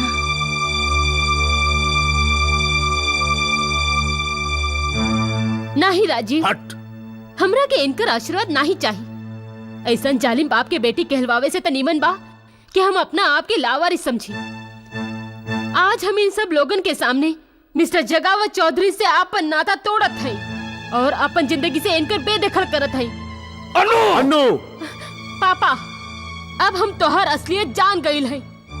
समझ ले रहुआ, अर्जुन पुजारी के बहन के साथे जो कुछ कइल बाड़ा वो सब हमरा के पता लाग चुकल बा। जौन अर्जुन के बहन के संगे तू और तोहार भाई लोगन इतना अत्याचार कैला, आज उहे अर्जुन तोहार बिटिया के केहू के दुल्हन बनवले बा और ये साबित कर देहलस कि तू लोगन कितना वैश्य हव और ये कितना महान। डाकू ई नहीं, तू लोग हव। अर्जुन भाई, हम तो ये मान चुकल है कि हमार बाप मर गईलन। काई नहीं हो सकेला कि तू एगो भाई के नाते हमार कन्यादान करी दा।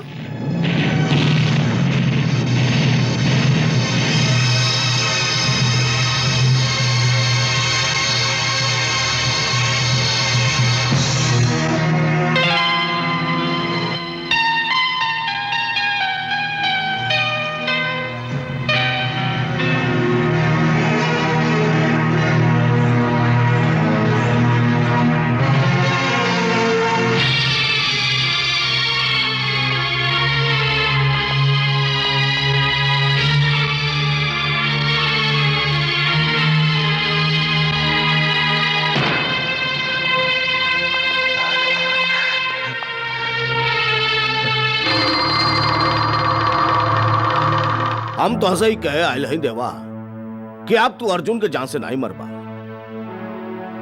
ठीक बा, ऐसन हालत में तू हमरा जौन पैसा देले रहल वो भूल जाए के पड़ी। अरे तू पहला जीजा सा के पूरी बात तो सुन ला। अब तू अर्जुन डकैत के जान से नहीं मरबा, बल्कि ओके जिंदा पकड़ के हमरे पास लेके आईबा, ताकि हम खुद अपन हाथ से ओकर गर्दन ओकर धड़ से अलग करके ओकरे खून से अपन माथा पर तिलक लगाए, तब हमरे कलेजा के ठंडक पड़ी। ठीक बा, अर्जुन डकैत तोरा के जिंदा मिल जाई, लेकिन जैसे हमार धंधे के कायदा हा एकर तोरा के 5 लाख और देवे के होई। एक बात तो बतावा, तू एक खूनी हवा की बनिया बात बात पे पैसा बढ़ा देला। खैर कोनो बात नहीं, तो आके जितना पैसा चाहे मिल जाए, लेकिन हमके अर्जुन डकैत जिंदा चाहिए। हम के रंग दे रात होवे में खाली 1.5 घंटा बाकी बा। अगर तू नहीं मरलू हम तो जीते जी मर जाए। अरे कितना खावेला गधी कहीं के। मामा ये मामी के साथे अकेले अकेले क्या बात कर रहा? मामा अरे हम तो हर मामी के संगे नहीं बल्कि आपन आप से बात कर रहे ते ग्राहकन के छोड़ के यहाँ का चले आइले। एक खातिर आईली है कि आज गदही मामी मरे वाली है ही ना, ये खातिर भगवान से प्रार्थना करनी है कि जियत रहे। अरे शुभ शुभ बोल, अगर ही ना मरल तो हमरा के आत्महत्या करे के पड़ी। छोटू हमरा एगो छोटे से काम करबा। बोली मामा हम तो राउर सेवक हैं। छोटू तुम्हारी मामी के गांव के बाहर ले जाई के कहीं भी दफनाई दा। इला 50 रुपया। समझ गई नहीं, ताकि तू आसानी से चंपा से ब्याह कर सका मामा। धीमे धीमे धीमे एगो काम करा, जल्दी तू अपने मामी के ले जा, जल्दी जल्दी। ठीक बा मामा, हम ऐसा जगह ले जाए कि छोड़ो जहाँ से वापस ना ही आइए। समझे तो हर काम हो गए। चला मामी।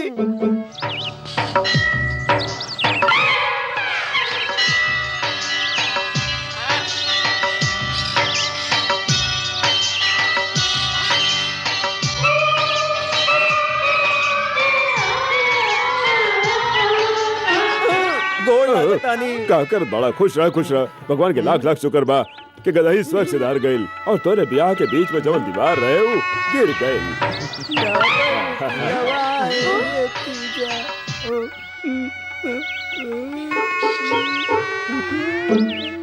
अरे ई का गदही तो जीत भी। अरे गधे, ओ पंडित जी हम तो हार से कहता हूँ कि वो गधी नहीं दूसर गधी है। ऐसा ना? चलिए। अरे चाचा गधी मरल नहीं खे, गधी उहे हो। अरे चाचा रहुआ तो जाने ली कि ई खुजली वाला कुकुर हमार मोहब्बत के कितना बड़ दुश्मन बा, और तो हर चंपा से भी जलेला। हमार ब्याह तोड़े खातिर ई गधी कहीं से पकड़ के ले आइल बा, गधा कहीं का। राम नैन चाचा, अगर तू अपन लड़की के जिंदगी चाहे ना तो तुरंत दोनों के तलाक करवा दी। हाँ, नहीं तो कल सवेरे तो तुम्हार बेटी मर जाए।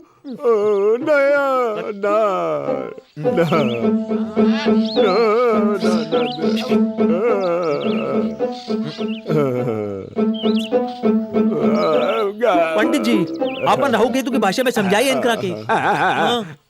रामनयन जी ये नटखट बनारसी अज्ञानी हवे, एकरा के कुछ नहीं के मालूम। तोरा चंपा बेटिया अकल से खाली बिया। किशन लाल के कुंडली के हिसाब से शनि के द्वार पे जौन राहु के पहरा रहल वो हट चुकल बा। अभी दोनों सुखी जीवन बिता सकेले ना। और ते कल मुही नाच पिटे गधे के पीठ पर बैठ के खुजली वाला कुकुर जैसे गांव-गांव फिर रहल बड़े, समझ ले। आओ चली भागो।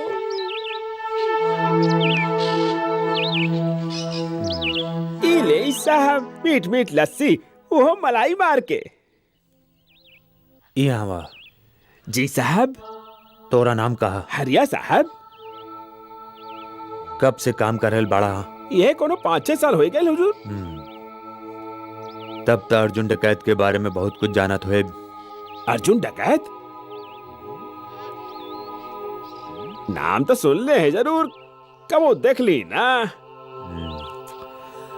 तोरा तो ठीक से झूठ बोले भी नहीं आवेला।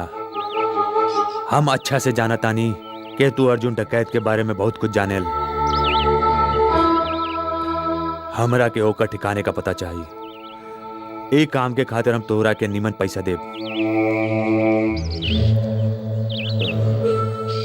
हम बाद में आई।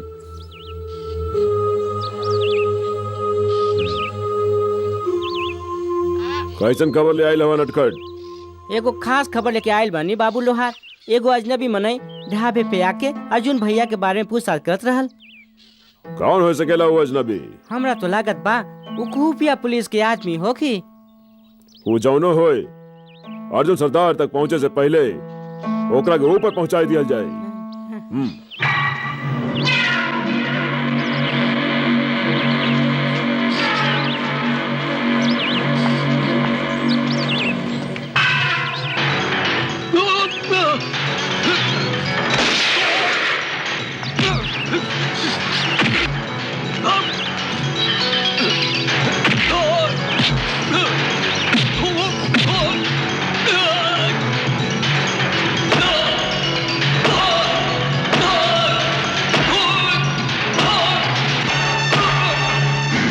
देखा, अगर ते चाहत हवे कि तू जियत रहे ता अपन सरदार अर्जुन डकैत का पता बताई दे।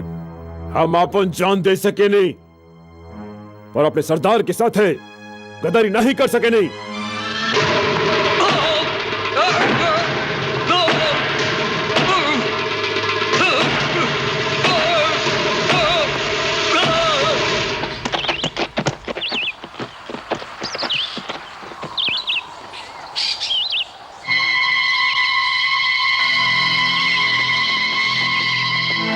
चंदनपुर गांव में हमारे एक ही दुश्मन बा, जगावर चौधरी। ये नया दुश्मन बाबू लोहार के अगवा कैले बा। कोई सकेला कौन पुलिस वाला होए।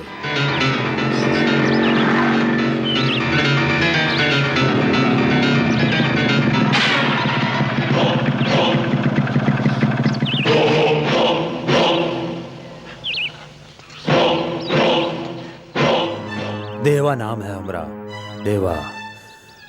पैसा लेवेला और मौत देवेला, यही खातिर लोग हमरा के मौत के सौदागर कहलन। तो हर जिंदगी के फाइल बंद करे के खातिर पैसा ले चुकल है हम। जिंदगी की कौनो आखिरी इच्छा होवे तब बताई दा। हम वादा करत हई तोहरा के मौत की गोदी में सुलाने से पहले तोहार आखिरी इच्छा जरूर पूरा करब। हम कोनो दिया नहीं जेकरा के तू हथेली से दबाई के बुझाई देबा। अर्जुन पुजारी आग का दरिया हवे, जेकरे रास्ता में आवे वाला जल के राख हो जाला।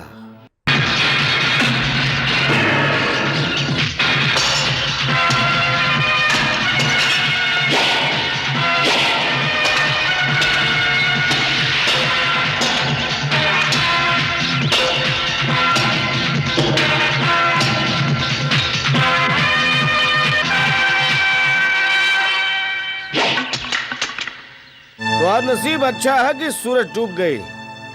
सूर्यास्त के बाद ब्राह्मण केहू पे हाथ नहीं उठावेलन। तू चाहता हमार जान ले सकेला, हम वादा करत हई तोरे पे वार नहीं करबे। भीख में मिलल जीत के ताज ना मर्द के सिर पर नीमन लागेला अर्जुन पुजारी। और देवा नपुंसक नहीं है। हम कल के सूरज निकले तक का इंतजार करब।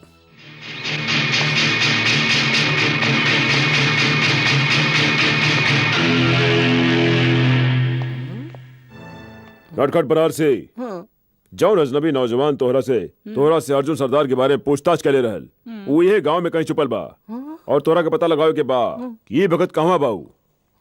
काहे का बात है? वो एगो किराए के कातिल है और जगावर चौधरी ओकरा के शहर से बुलावले बा अर्जुन सरदार के जान से मारे खातिर। हम ओकरा के मार के ओकर लहास अपना साथ ले जाए और अर्जुन सरदार के गोलन पे रख दे। नहीं, तू एगो काम करे, ई बखत यहाँ से चली जा। तो हर गांव में भटकल ठीक नहीं बा और पुलिस सादा लिबास में घूम रही बिया। कहीं तू पकड़ा गेला तो मुसीबत हो जाए। और वो किराए के कातिल के तो हम देखत हई।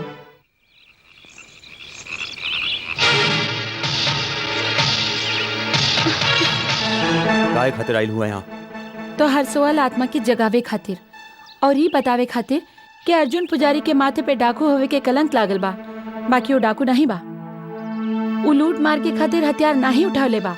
हमार आत्मा सोई है या जागी, या फिर अर्जुन पुजारी डकैत काहे बनल, ई जाने में हमार कौनो दिलचस्पी नहीं के और ना ही कौनो फर्क पड़ेला।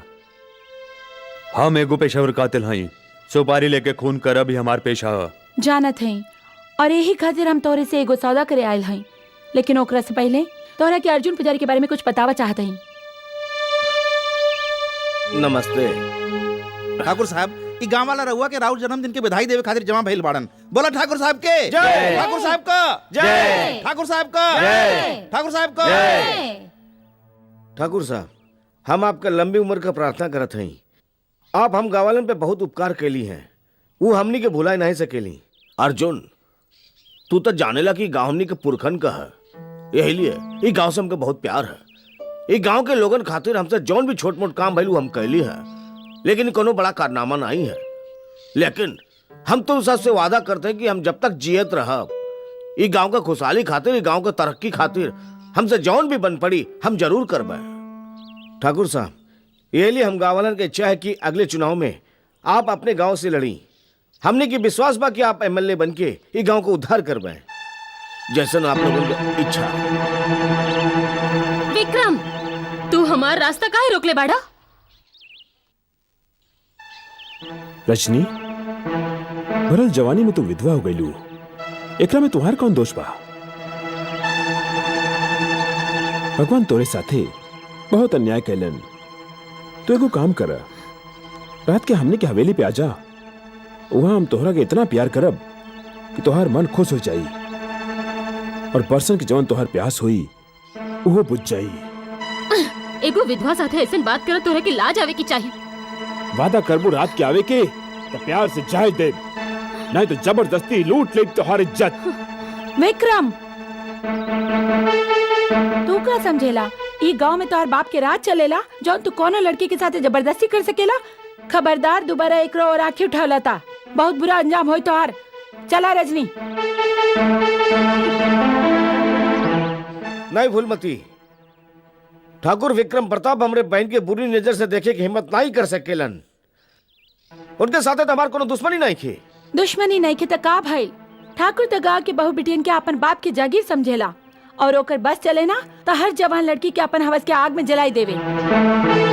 कहीं ऐसा था नहीं दूसरे गांव वालन जैसन तू हो ठाकुर से डरेला? अगर ये बात बा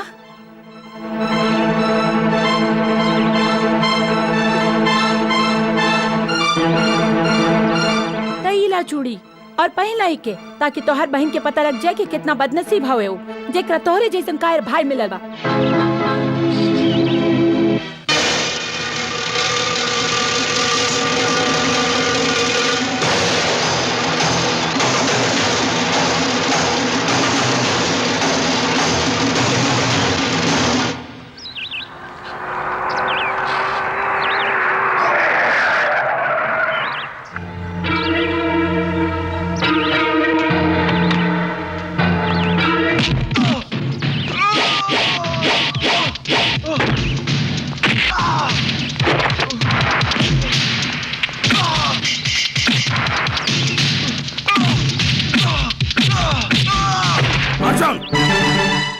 रुक जा अर्जुन, ये सब क्या होता?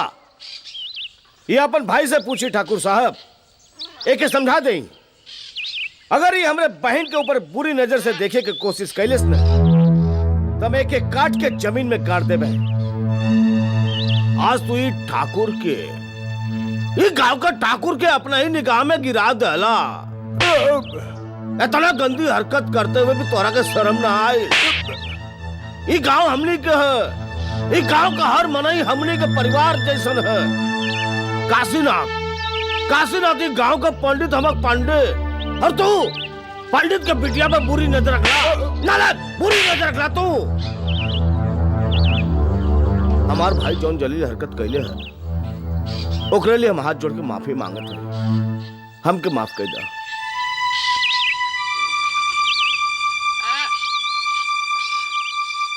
ते ठाकुर साहब के भाई पे हाथ उठावे के हिम्मत कैसे कैला? वो तो गांव के भलाई के बारे में दिन रात सोचत रहेलन।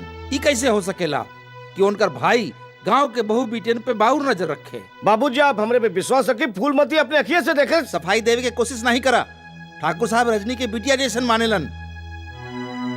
हरिया जब रजनी के छेड़लस तो ओकर अंजाम का भइल। ठाकुर साहब ओकरा के गांव से निकाल देलन। उ एगो महान आदमी हुआ, तो के हमरे साथे चली के उनकरा से माफी मांगे के पड़ी। भैया ऐसा कुछ नहीं कहले हवन पिताजी जी, उनकरा के ठाकुर से माफी मांगे के पड़ी। और बाबूजी, ठाकुर विक्रम हमरा के बहुत बार छेड़ चुकल बाड़न, लेकिन ये बात हम आज से केहू से ना कहनी। लेकिन आज उनकर इरादा कुछ ज्यादा खतरनाक रहल। अगर फूलमती आज बीच में ना आए तो शायद अगर ये बात है तो हम ठाकुर साहब के लगे जाके विक्रम के शिकायत करब। एकर कोनो जरूरत नहीं बाबूजी। ठाकुर साहब पूरा गांव के सामने हमसे माफी मांगले। काहे कि विक्रम जौन कले रहल ओकरे खातिर ओके सबक सिखावल बहुत जरूरी रहल।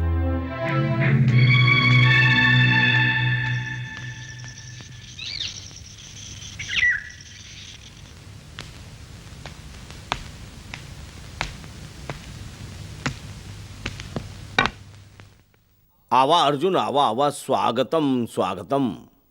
आप हमके यहाँ काहे बोलौली ठाकुर साहब? चीर हरण नाही देखबा। भैया रजनी, ठाकुर, तू जाना ला उस दिन तोरे सामने हम अपने भाई के चाटा काहे मरली है। वो ये लिए कि जौन सु काम को शुरू कैले से ओके वो अधूरा छोड़ दे हलस। जगहवर चौधरी, अगर हमरे बहन के कुछ कैला न तो हम तोहर पूरा वंश मिटा देबे। वंश मिटा। एकर हालत तो देखा। ये बेचारे का हालत तो ऊ पंछी की तरह बा जेकर पर काट दिहल गइल हो, लेकिन उड़े के कोशिश कर रहल हो, लेकिन उड़ ना पावता। अब तो ये लोग फैसला करा कि पहले एकरे बहन के आशीर्वाद के दे। रहुआ बड़ा ही भाई जी। एक खातिर ठाकुर परिवार के परंपरा के हिसाब से एकरे बहन के आशीर्वाद भी पहले रहुए दे। ना ना ना ना ना, ये तो बहुत बेइंसाफी होगी। हम एक काम करत हई, हमें सिक्का एक हवा में उछालत हई। अगर हेड आई तो पहले आशीर्वाद हम दे, अगर टेल आई तो आशीर्वाद तू सब लोग मिलके दिया। ये हम सिक्का हवा में उछल लिए। हेड आ गई, अब तो हमके आशीर्वाद देवे के पड़ी।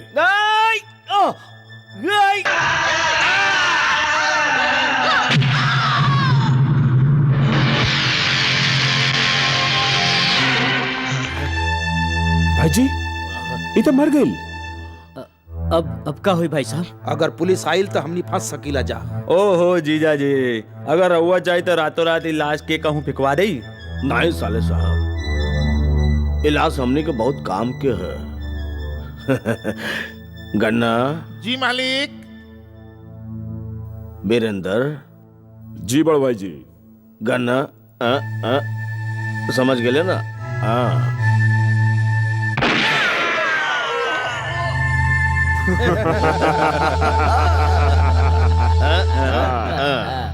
तमाम गवाहन और सबूतन के मद्देनजर रखते हुए ई अदालत ई नतीजा पर पहुंची बा कि मुलजिम अर्जुन पुजारी की बहन का गन्ना उर्फ गुलशन यादव से नाजायज संबंध रहल, जेकरे वजह से अर्जुन पुजारी ने गन्ना उर्फ गुलशन यादव का कत्ल कर दियल। ई अदालत मुलजिम का मुजरिम करार देते हुए ताजिरात हिंद शेरे दफा 302 के तहत उम्र कैद की सजा सुनावत बा।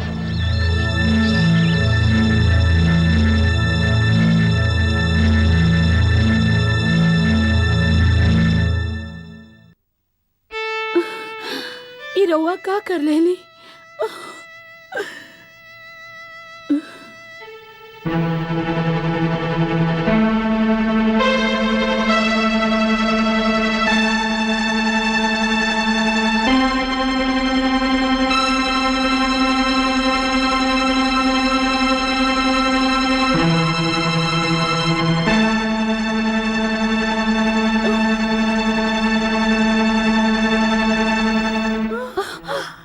चाचा जी,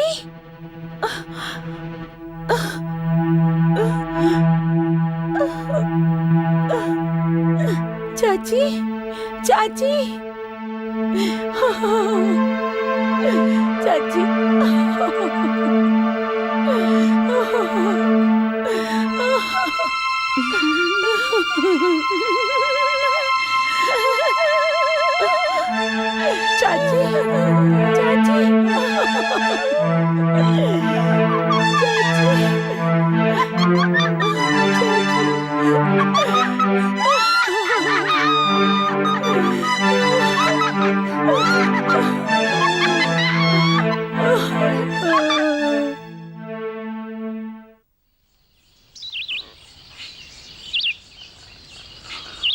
जगावर चौधरी के अत्याचार जन्म देले बा अर्जुन डकैत के। ई सब जाने के बाद भी तोहरा के लागत बा कि अर्जुन के मारब सही बा, तो हम तोहरा के साथे एगो सौदा करे चाहत हई।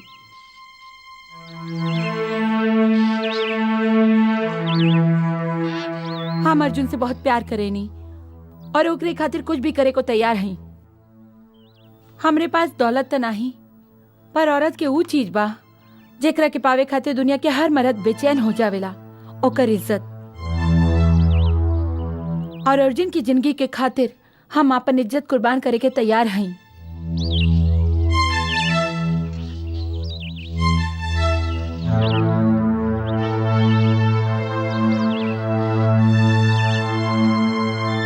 तोहरे साथ हम रात बितावे के तैयार हई, मगर एकरे बदला में तोहरा के कल सुबह सूरज निकले से पहले ई गांव छोड़ के जाए के पड़ी।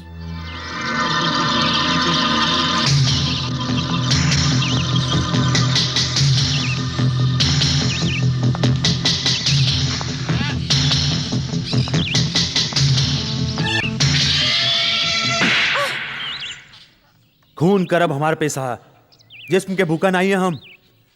हाथ में रिवॉल्वर लेकर पैदा नहीं भइल रहनी, ई दुनिया हमरा के वैसी बनावले बा। हमरा एगो भाई रह रोहित, गलती से डॉन की लड़की से प्यार कर बैठिल। गधा। ए भूल के बहुत बड़ सजा मिलल ओकरा के। डॉन ओकरा के मार के ओकरा शरीर के इतना टुकड़ा कर दिलस कि हम ओकरा अंतिम संस्कारों नहीं कर पाईनी। रोहित के मौत के बाद हमारा भीतर एको जानवर पैदा हो गई। आज तू वो जानवर मार देलुस। तू घरे चली जा, कल सवेरे हम कहाँ छोड़कर चल जाए।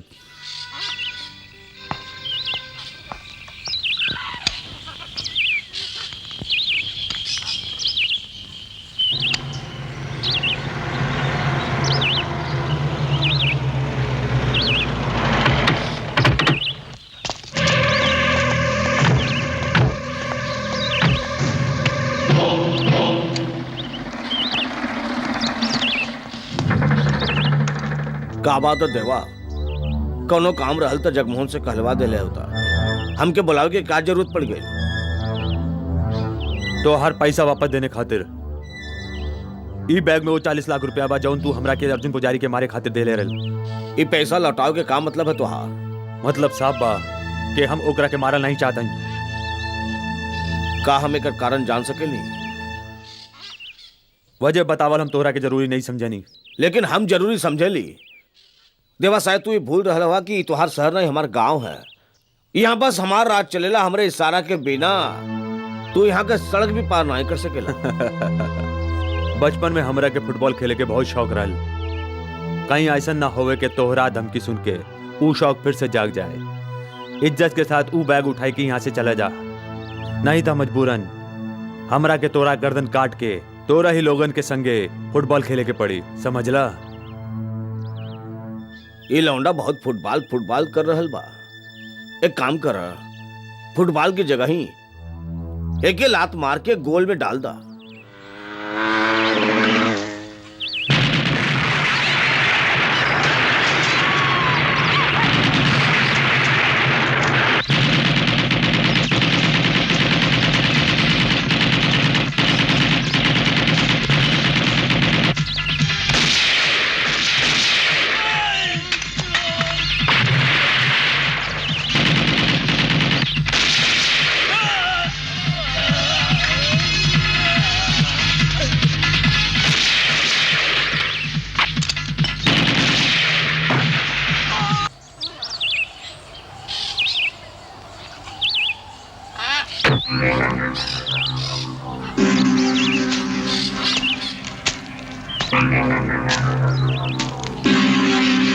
हम सवेरे से तुहार इंतजार करत हई।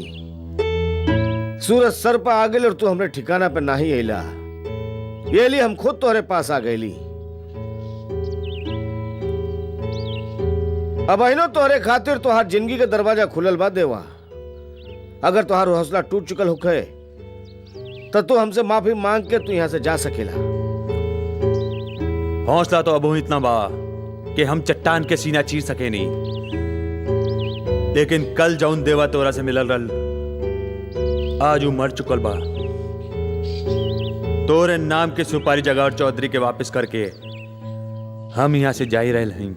मौत का डर बड़ा बड़ा पहलवानन के नामर्द बने पर मजबूर कर देवेला। अगर यहाँ से जिंदा जायल चाहत हवा तो तोरे लगे दुई रास्ता बा। हमसे मुकाबला कई के हमके जान से मार डाला, या तो अपन हाथ जोड़ के सर झुकाए के हमसे माफी मांगला। ई सर हमेशा ऊपर वाले के आगे झुकेला अर्जुन पुजारी, कौनो इंसान के आगे ना आई। हम तो हर जान लेवे आइल नहीं, फिर हमार जान काहे बचावला तू? हमू देवा के जान नहीं बचौली है जे हमार जान लेवे चाहत रहल। हम जा रहे हैं, अगर तू चाहा तो हमार पीठ पे गोली मार के अपन जिद पूरी कर सकेला।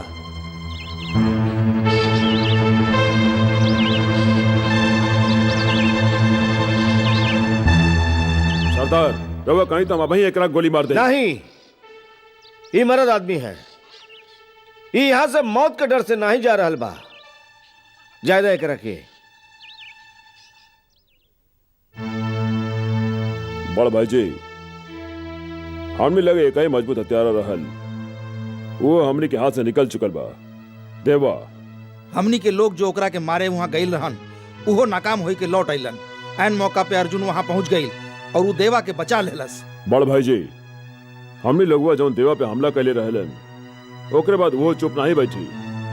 जख्मी शेर जैसन कौनो भी बकत वो हमने पे हमला कर सकेला। बाजी अब हमनी के हाथ से निकलत जा रहा है भाई साहब।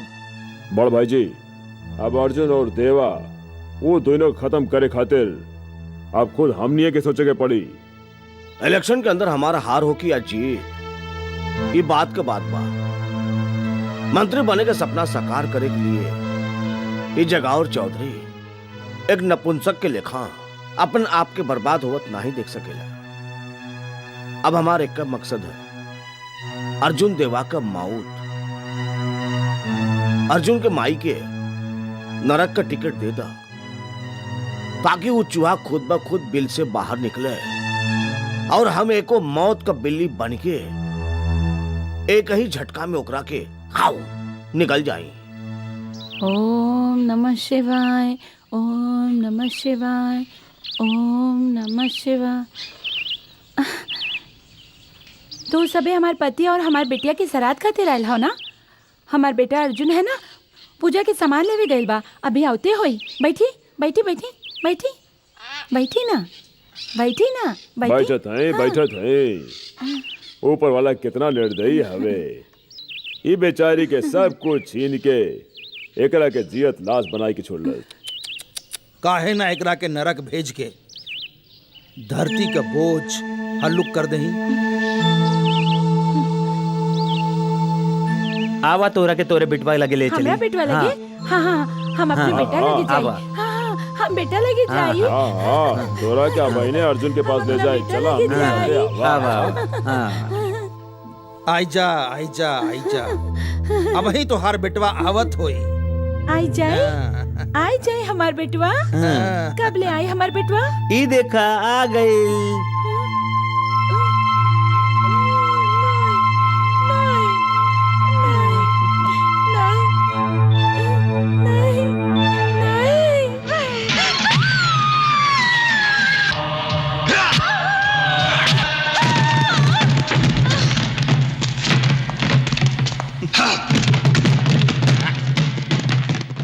अनर्थ हो गई। ठाकुर अर्जुन के माई के मार देलस और लहास अपने साथे ले गई। वो लोग भाई के खून करके आपन कायरता के सबूत दे ले बाड़न, लेकिन तू फिक्र नहीं करा। ठाकुर खातिर काल के सूरज मौत के पैगाम लेके आई।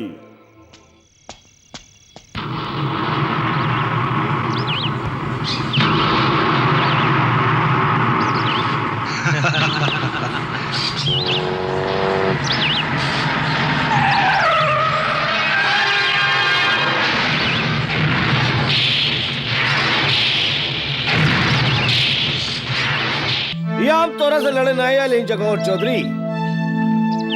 हम क्या अपन माई के अंतिम संस्कार कई लेवे दे, ओकरा बाद तू हमरे साथे जौन चाहा कर लिया।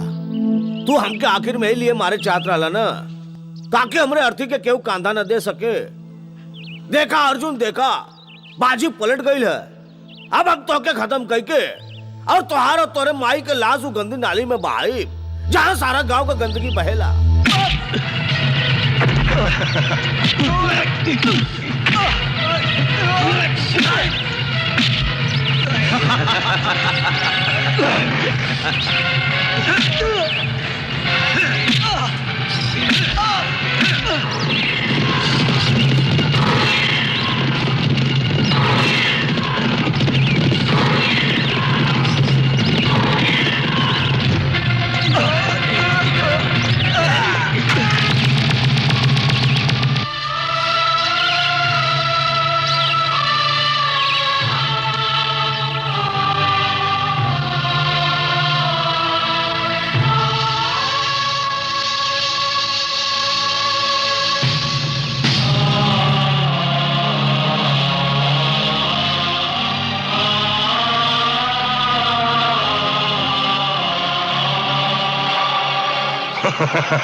देवा,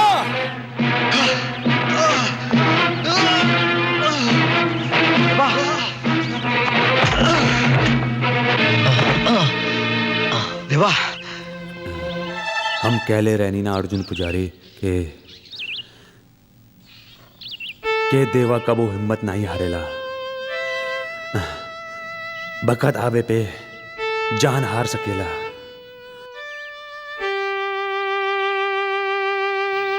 अब जाए के बखत सलाम।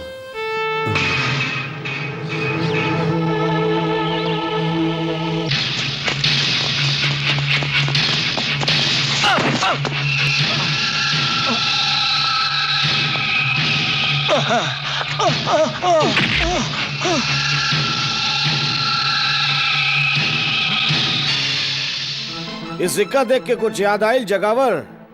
आज यही सिक्का से तू दोनों भाइयन का मौत का फैसला करबे। अगर हेड आई तब पहले तू मरबा, ओकरे बाद तुहार भाई। अगर टेल आई तो तुहार भाई जरूर मरी, ओकरे बाद तोहके मारा था।